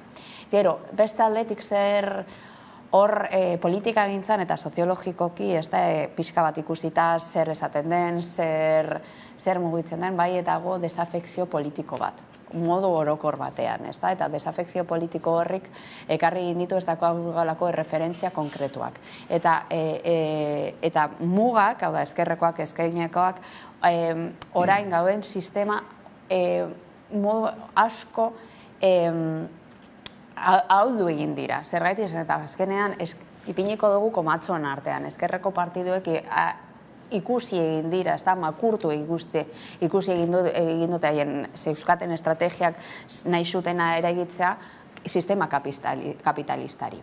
Eta horrela da, zuk joan alzara zure ez dakit, eduki super eskerrekoa, sozialista, nahi dozuna, ipinalditzakezu, komunista nahi badezu, baina egia da daukagun, ez da, sisteman barneratuta, ahalmen oso gutxi, ez dut esango ezinezkoa denik, ezen eta bestela hor erortzen naz, ez da, askotan esaten duten, ez da, gainean, ikusten baldin badugu gauzak ezinezkoaz direla, ez ezin ditugu egin. Baina ez, badaude estrategia, baina horretarako, klaro, egin behar diren, ez da, aldaketak asko dira.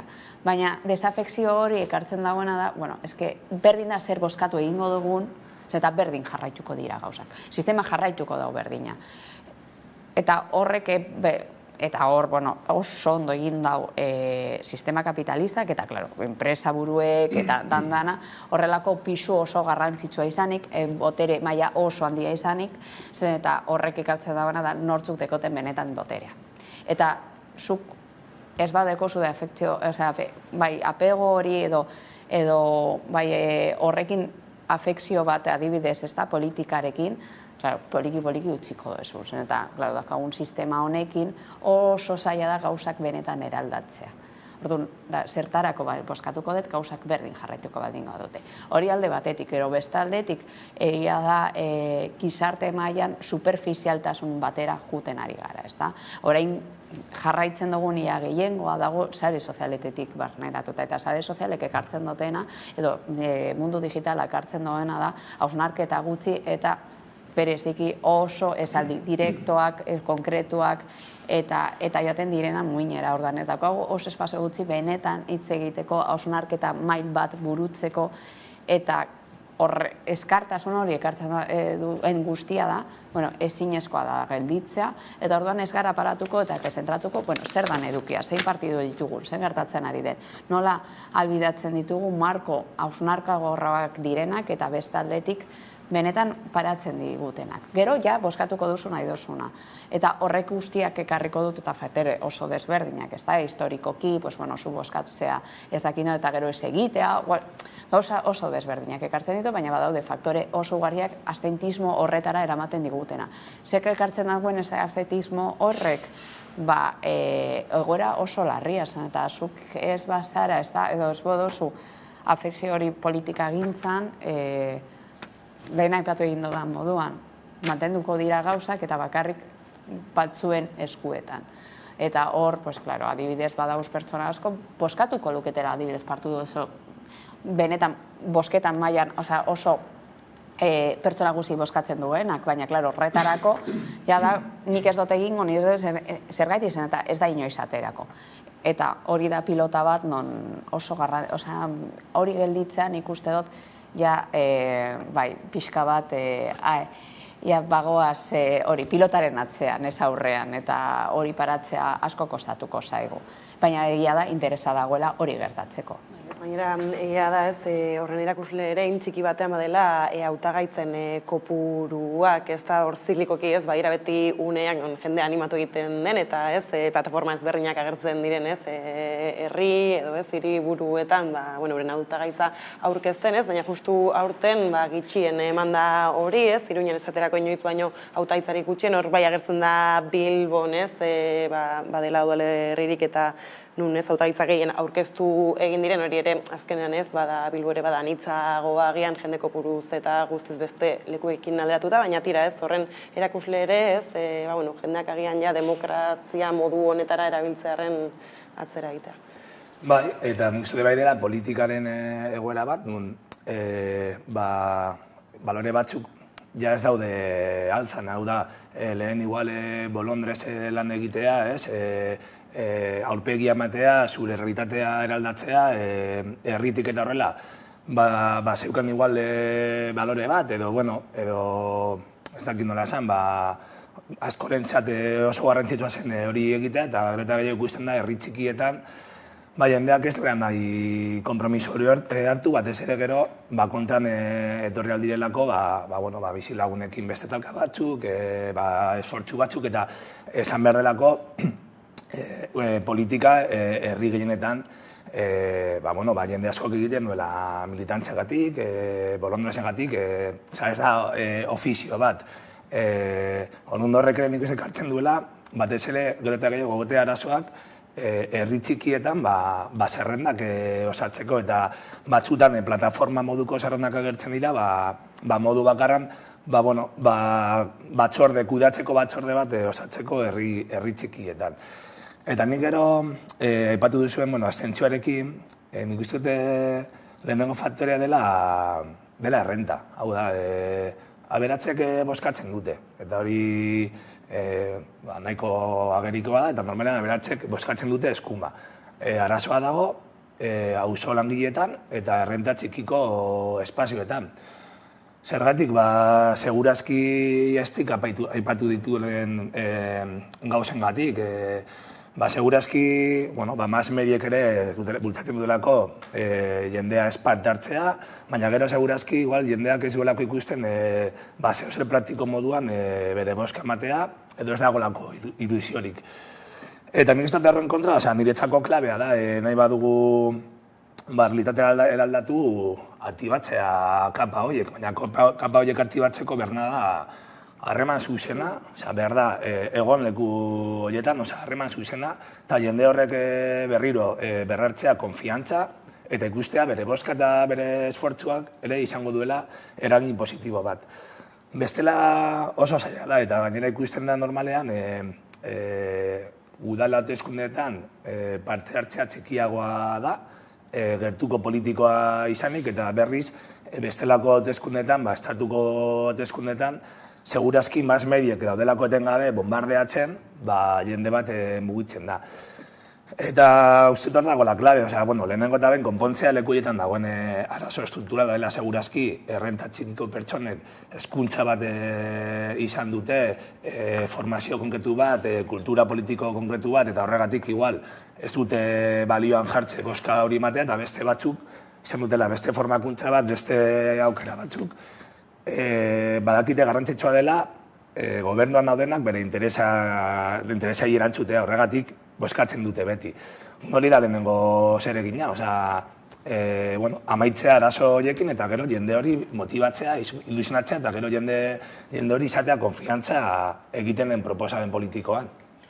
Eta hortatik aparte beste kontu bati helduta justu kanpaina honi begira nola aipatu dugun hasieran joku zikina, edo ez dakit oso ondo zeitzekin bota duzuen, ja dagoeneko hasi gara ikusten, eta hor protagonista bai izan dugula, Galdakao besteak beste, eta justu ematen zuen kapitulu hori harin itxiko zela, hala ere bai udaleko azken plenora, eta baita ere Eusko Legebiltzarrera gaia oraindik ere iritsi eginda, eta horreko astean jarraitzen zuten Arantzadiren webgune famatuak egin diren webgune horien bueltan. Zer aurreikusi genezakez jokuzikin hortaz, orain kanpaina ofiziala hasiko den honetan?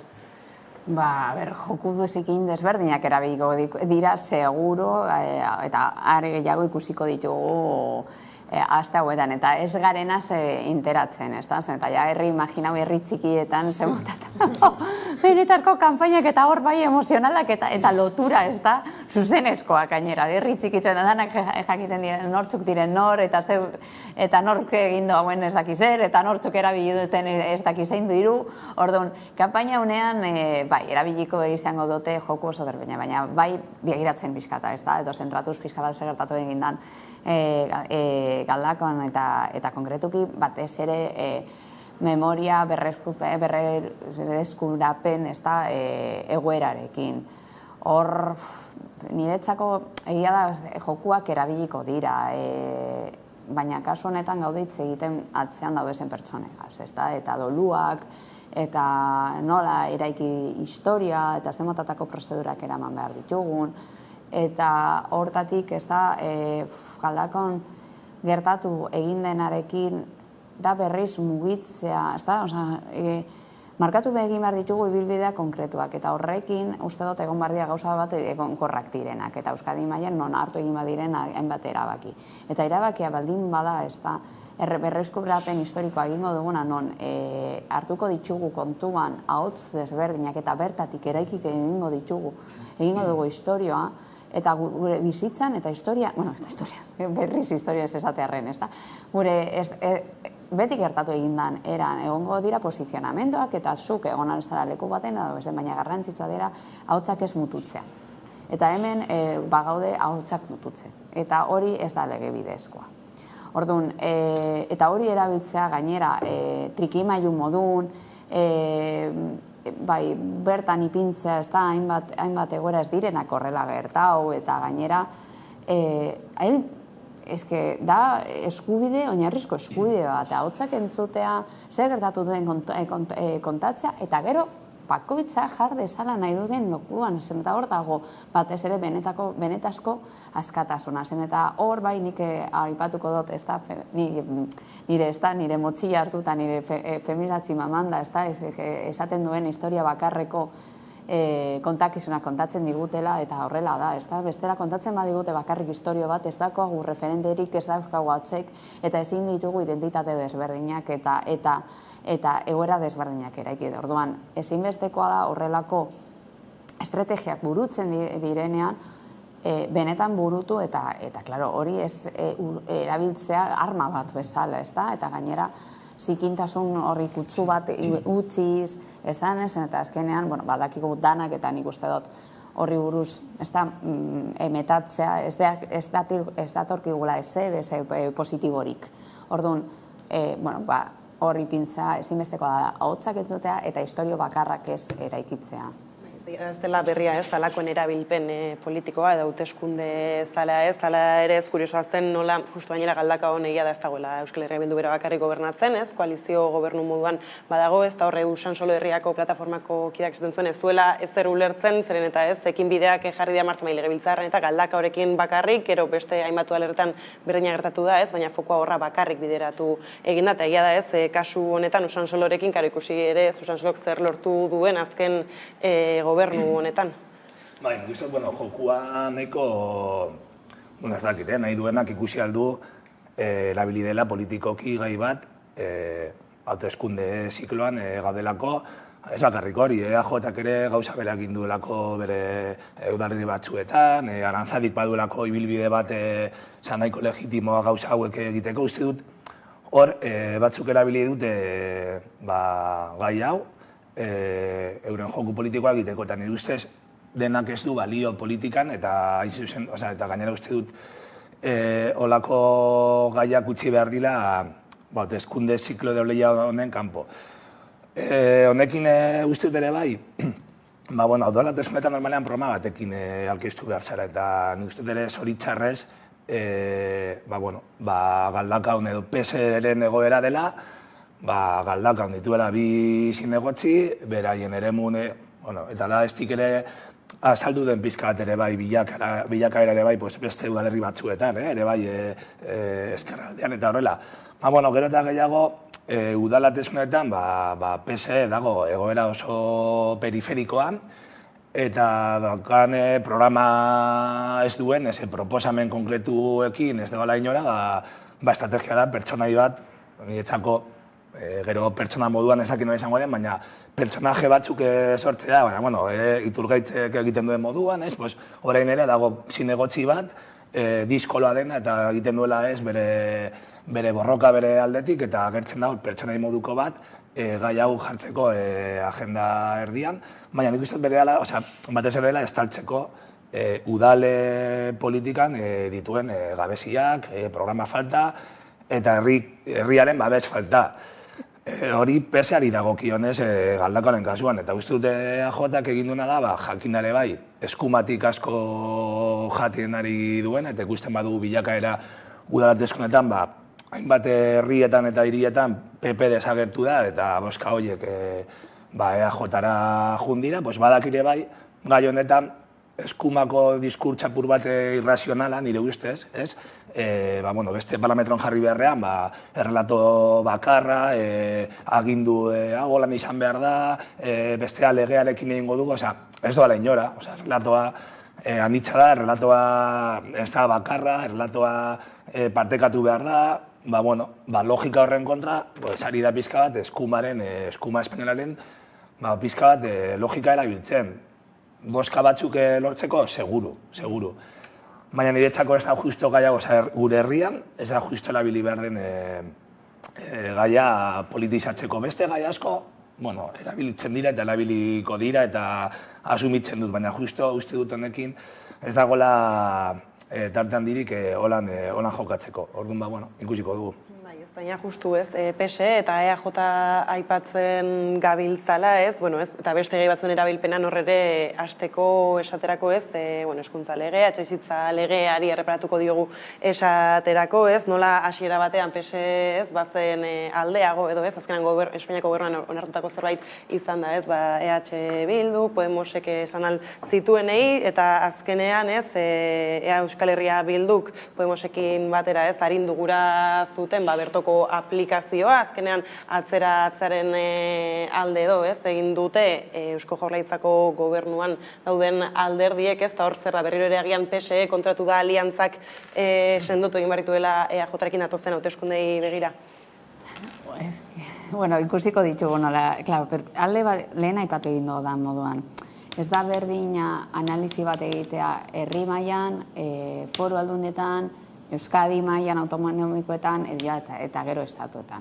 Eta bereziki daukagun, ez da adibidez, ipiniko dut, ondo azaltzen naizen, ez dala berdin adibidez, Castilla Leonengo egoera non beti dala dinamikakia berdinak, non azkenean segun eta norekin paktatu egin diren, eta badakigu ez da tendentzia dela adibidez Podemos, elkarrekin Podemos bertan, Podemos PSE-rekin egitea, edo ez da. Orduan, baina hemen alde batetik herri bakoitzan gertatu egin da bere historia. Eta igual adibidez dekogu, ez da, historia batzuk, non bai egon diren adostasunak adibidez EAJak eta EH Bilduren artean, eta atera egin dira super txarto, eta orduan posiblea da urrengo urtean gehiago egitea adibidez elkarrikon Podemos egun eta zenbat ateratzen dituzten, zenbat aulki. Orduan, herri bakoitzean hori da historiko oso desberdina. Egia da ikusten tendentzia orokor bat markatuta dagoela, dala alde batetik elkarrekin Podemos nik uste aulki asko galdauteko egingo dituztela, badaudela beste partidu batzuk ez da, guztiz desagertu egingo direneak edo ez dituztenak representaziorik eukiko, eta gor jokua batez ere dago ez da PSE, EAJ eta EH Bildu. Eta hor ikusiko dugu, hor eradostasunen mailera begira, zenbat alde batetik aulki izaten dituen bakoitzak, eta hor dago jokua, eta gero bestaldetik haien historiko, da herrian emarkatu egin dituzten adostasunak, esenegonak, hori, orduan, joango bagina, adibidez, herriz ikusten, ez da, gertatzen den ikusiko genituzke, nora juna aldezaket. Baina, egia da, ja, ikustea pixka bat gehiago, ez da, joan gara, eskaletan, ez da, eta ja, hiriburuei buruz hitz egin, da, dala gehiago, orokorrago hitz egiten duguna, edo adibidez foru aldundietan, bereziki hor EAJ mugitu egin da, segun eta zein non dagoen airea. Eta Eusko Jaurlaritzara mailara begira, ez da, azkenengo pasuetan EAJ askoz ere hurbilago egon da PSE-rekin, EH Bildurekin. Eta gainera EH Bilduri egia da ondo datorkion posizionamendu bat da oposizioan egotea. Zen eta ekartzen dagoena da, zuek egiten dozue hori, baina gu kritikatu eta atera aldezakegu daukagun guztia. Zen eta zuek zaudeten gobernuan. Orduan, egia da tendentzia markatzen dagoela azkenengo urteetei begira, Eusko Jaurlaritzan, ez da, agertzen diren dinamikei begira, atera izan dituzten azkenengo adostasunei, azkenengo intunpeak, azkenengo legeagei begira, egia da dagoela hor bereziki adostasuna EAJ gehi PSE. Eta PSE badagoela, batez ere Euskadira maila, hor ilunbean eta pixka bat amadrinatzen ez da zer egiten duen EAJak. Eta gero EH Bildu, oposizio, baina beti ere, esan dodana, ikusi beharko genituzke herri bakoitzearen egoerak eta zin izan den, markatu izan diren ez da adostasunak. Eta izan ditugu herri batzuk, non adostasunak ekartu egin dira EAJ EH Bildu, eta ni ez dakitzen gogaratu beharko nuz, badakitala Gipuzkoako herri batean, non entzun eban EH Bildu PSE adosta egin zutela, eta ondo zetorki zelako, eta horrela EAJ zuen, ez da, momentu horretan gobernatu orduan. Eta horrek ekartzen, niri bereziki oso ondo ikusten dut jolas hauek zen, eta nik uste dut politika mailarako ekartzen dut batetik heldutasuna, ekartzen du eztabaida, ekartzen ditu adostasunak, eta ahalbidetzen ditu jolas desberdinak. Hau da, ez guztea bipartidismo bezala, baizik eta jolas horretan, eta horrek ekartzen, eta normalean, beti araberezgarriagoa da, gero eta partido baiago baldean badea doe jokuan, zen eta kartzen ditu, hizkuntza, bai, arlo desberdinak, eremu desberdinak, eztabaida desberdinak, eta hortatik uste dut interesgarria dala, beti egotea bi baino gehiago, eta hiru baino gehiago asko sobe, adostasun horiek, ordan nik ez dut inoiz, ikusten dut beti, modu oso interesgarri batean. Hau da, zer gertatuko den, herri bakoitzan zer gertatzen den, eta gero beste aldetik ez da, ea zer adostasun ekarte aldezaketen herri bakoitzean.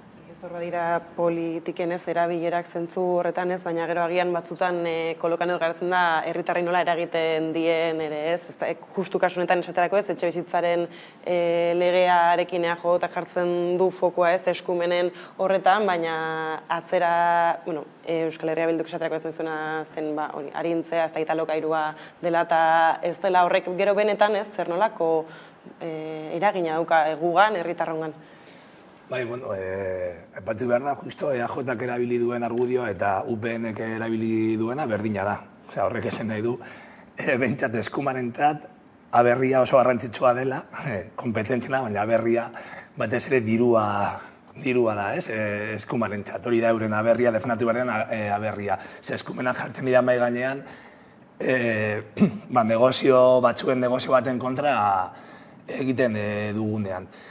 Nik hemen bi elementu, etxe bizitzarekin, uste dut, aspalditik, eskerraren txat eta batez ere gehiengoaren txat niretzako zehose estrategikoa da. Elementu gaur egun pobretzen gaituen alimentu bat dela, hau da, alokairuan bizi diren pertsonak edo hipotekarekin daudenak ari dira pobretzen. Ez bakarrik alokairuen igoeragatik, hipotekin igoeragatik eta soldaten jitzieragatik. Orokorrean, aspalditik esan delako langileok kateatuta egoteko elementu bat. Etxe bizitza bat guztiok behar dugu eta zoritzarrez gaur egun hori izateko gure bizitzaren parte handi bat, esfortzuan eta urteetan eta horrela, dedikatu behar dugu horretarako. Niretzako da gai estrategiko bat, baina berme bakarra hori konpontzeko, bai da, egon behar da ere kalean, biztute orain izan dugun gabezia dela, kalean behar dela mugimendu bat propositiboa gai honekiko. Eta niretzako alokairuen tasazioa, ez bakarrik limitatzea, baizik eta alokairuei prezio bat jartzea, prezio duin bat jartzea eskuragarri izateko, hori da elementu bat estrategikoa. Baina baita ere, hori egiteko behar dira estatuak dituen eskuduntza batzuk. Eta zoritzarrez, gaur egun, Euskal Herrian ez dago estaturik, eta gaude beste estatu baten menpe. Hori esan da, egia da, lege berri honek bide batzuk irekiko dituela hori gero gauzatzeko gure politikak. Baina horretarako behar da borondate politikoa eta gaur egun, behintzat Nafarroan eta Erkidegoan, gobernuan daudenak, ez dute nahi honekin politika aldatu. Hori onartu behar dugu eta berez, indarko relazioa aldatzen ezen bitartean, eragin instituzionaletik bidea izango dela oso zaila gauzak aldatzeko. Eta dauden praktikak udaletxetatik, oso positiboak izan dira zen urteetan, baina mugoekin. Etxegizia politika aldatzeko dirua behar da, estatuko inbertsioak behar dira, interbentzionismo bat behar da, merkatua aldatzeko. Eraiki behar dira, edo lortu behar dira etxegizia publikoak alokairuan, eta hori udalgintzatik egitea posiblea da, baina muga handiekin. Eta gero, aipatu den PSren egoerarekin, nik bat nator ez direkin, nik uste PS bizirela gaur egun, hemen, bentsate Euskal Herrian, dikotomia batean, hau da, badaki, gaur egun, EAJ-aren muleta bat da, eta horren truke, postu, kargu, dirua eta bar lortzen du, eta bisibilitate bat. Eta hori ere bai, onartu behar dugu, bere egoera zentzuretan erosoa dela. Jartzen dituen baliabidekin, igual emaitzak dira nahiko onak. Begiratuta zenbat postuak eta karguak dituen aldundietan, Eusko Jaurlaritzan, eta hainbat hirietan. Baina kontran, IPSek badaki politika horrelakoiak egiteko aukera bakarra dela ezkerrera begiratzea, edo Elkarrekin Podemosekin, edo EH Bildurekin. Orduan, dikotomia horretan, badago estrategia noraeza bat. Daudela hor, begiratuta bere postuak, baina etengabe kontrasanetan ez implementatxagatik politika horrelakoiak. Hori niretzako da kontrasan bat modukoa, eta uste dut hori aldatzeko behar dela ausardia, eta behar dira kuadro politikoak ausardi batekin tokiko estrategiak egiteko. Eta momentu honetan nik ez dut hori ikusten PSN. Iago ikusten dut galdak hau ez, Victor Zinegotxierren estrategia modukoak, nahiko komunikatiboki igual izan aldela, baina ez dut ikusten ausardi bat esateko joa. Tokian hemen, gure estrategia izangoa da, ez ingo ditugu bestelako proposamenak, eta bizkate AJ-aren mantotikat geratuko gara gure politika propioak egiteko. Ez dut ikusten dela momentu hori, eta horregatik etxitzalegarekin dago kontraesan bat. Ez da normala, onartzea haiek lege bat Espainian, haiek egotea Eusko Jaurlaritzaren etxitzasaila eramaten, eta esatea ez dutela aplikatuko, dakitenean dela elementu bat estrategikoa, da nahiko arraroa. Eta gaiza aldatu eta gainera ez, beste, eztabaida gai nagusi azken hilabeteetan izan da hezkuntzaren bueltakoa, justu ez, uste dut orain dabilela azken matrikulazioen inguruan ez, bildarratze adierazpenak egiten, hor ikusi dugu berez, segregazioak egiteko ziren neurrien bueltan gertatu dena, bestak beste ez, agian titularra bai izan da ikastolen elkartearena ez, nola esan duen ez duela hori xauen hartuko ez da nola erreparatzen diozuen honi. Claro, gertatzen dena da, lege bera ondo hartu egin behar dugu, hartu eta aztertu, bai, hor egon dira, alde batetik, ez da, legea behar zuen, ez da, ibilbidea ezinbestekoa zen berrikustea, eta egia da datera egin den legea, ez du emango errekurtso, erreminta eta zerbitzu nahikorik dagoen errealitatea, eta bereziki aniztasunari buruz hitz egiten ari bagara. Nik azkenengo interbentzioetan egon naizena, bai eskoletan eta bai institutuetan, behar da, dagoen egoera oso gatazkatsua da eta oso konplexua. Eta sama guztia geratzen ari da, irakasletan eta hor bertako dagoen zuzendarekin eta egoera oso strukturala. Eta benetan egin behar den eta albidetu egin behar diren errekurtsoa, zerbitzuak, estrategiak sakonekoak izan behar dira. Bestela egingo duguna da alde batetik euskararen kalitatea asko eta benetan galdu. Gero bestaldetik, bertan da duze umeentzako beharrak ez ditugu asetuko. Eta gero irakasleen sama oso handia da. Orduan, hori da alde batetik. Orduan, nik ulertzen dut egon diren erronkak eta mai gainean ipini egin dituzten erronkak adibidez partidu batzuk guztiz, legebidezkoak ez ziren legebidezkoak, beharrezkoak ziren, eta egia da dagoen legea ez duela asetuko dagoen errealitatea. Guztiz, inondik inora, ez du asetuko. Eta horrek ulertzen dut, hainbat partidu ahotsa igotzea, esatea, komentatzea, eta horri buruz gehiago berba egitea. Baina, horrek ekarri egin dituen da, egitea horrelako adostasun, eta zen lehen aipatu izan ditugun adostara, markatu egin dutela bi ibilbide, eta gero dago Elkarrekin Podemos, de papatean ateratzen dela, gero jaten dela, gero eta da, baina, eta askotan begira, ni askotan ezaten dut. Ez dakit, baina hau nire, ez dakit, mimor guztiarekin esan, ez dakit nor dagoen atzean kanpaina egiten, eta nor dagoen horren estrategia, ez da komunikatiboa egiten, baina nik ez pentsatzen dut.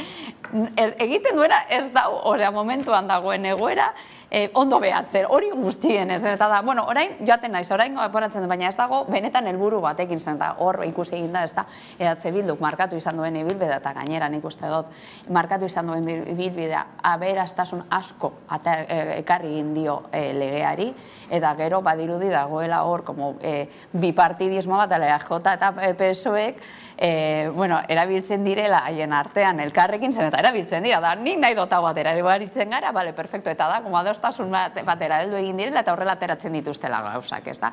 Eta hor, Carlosek lehen aipatzen zituen, ez da, dela oso unidirekzional.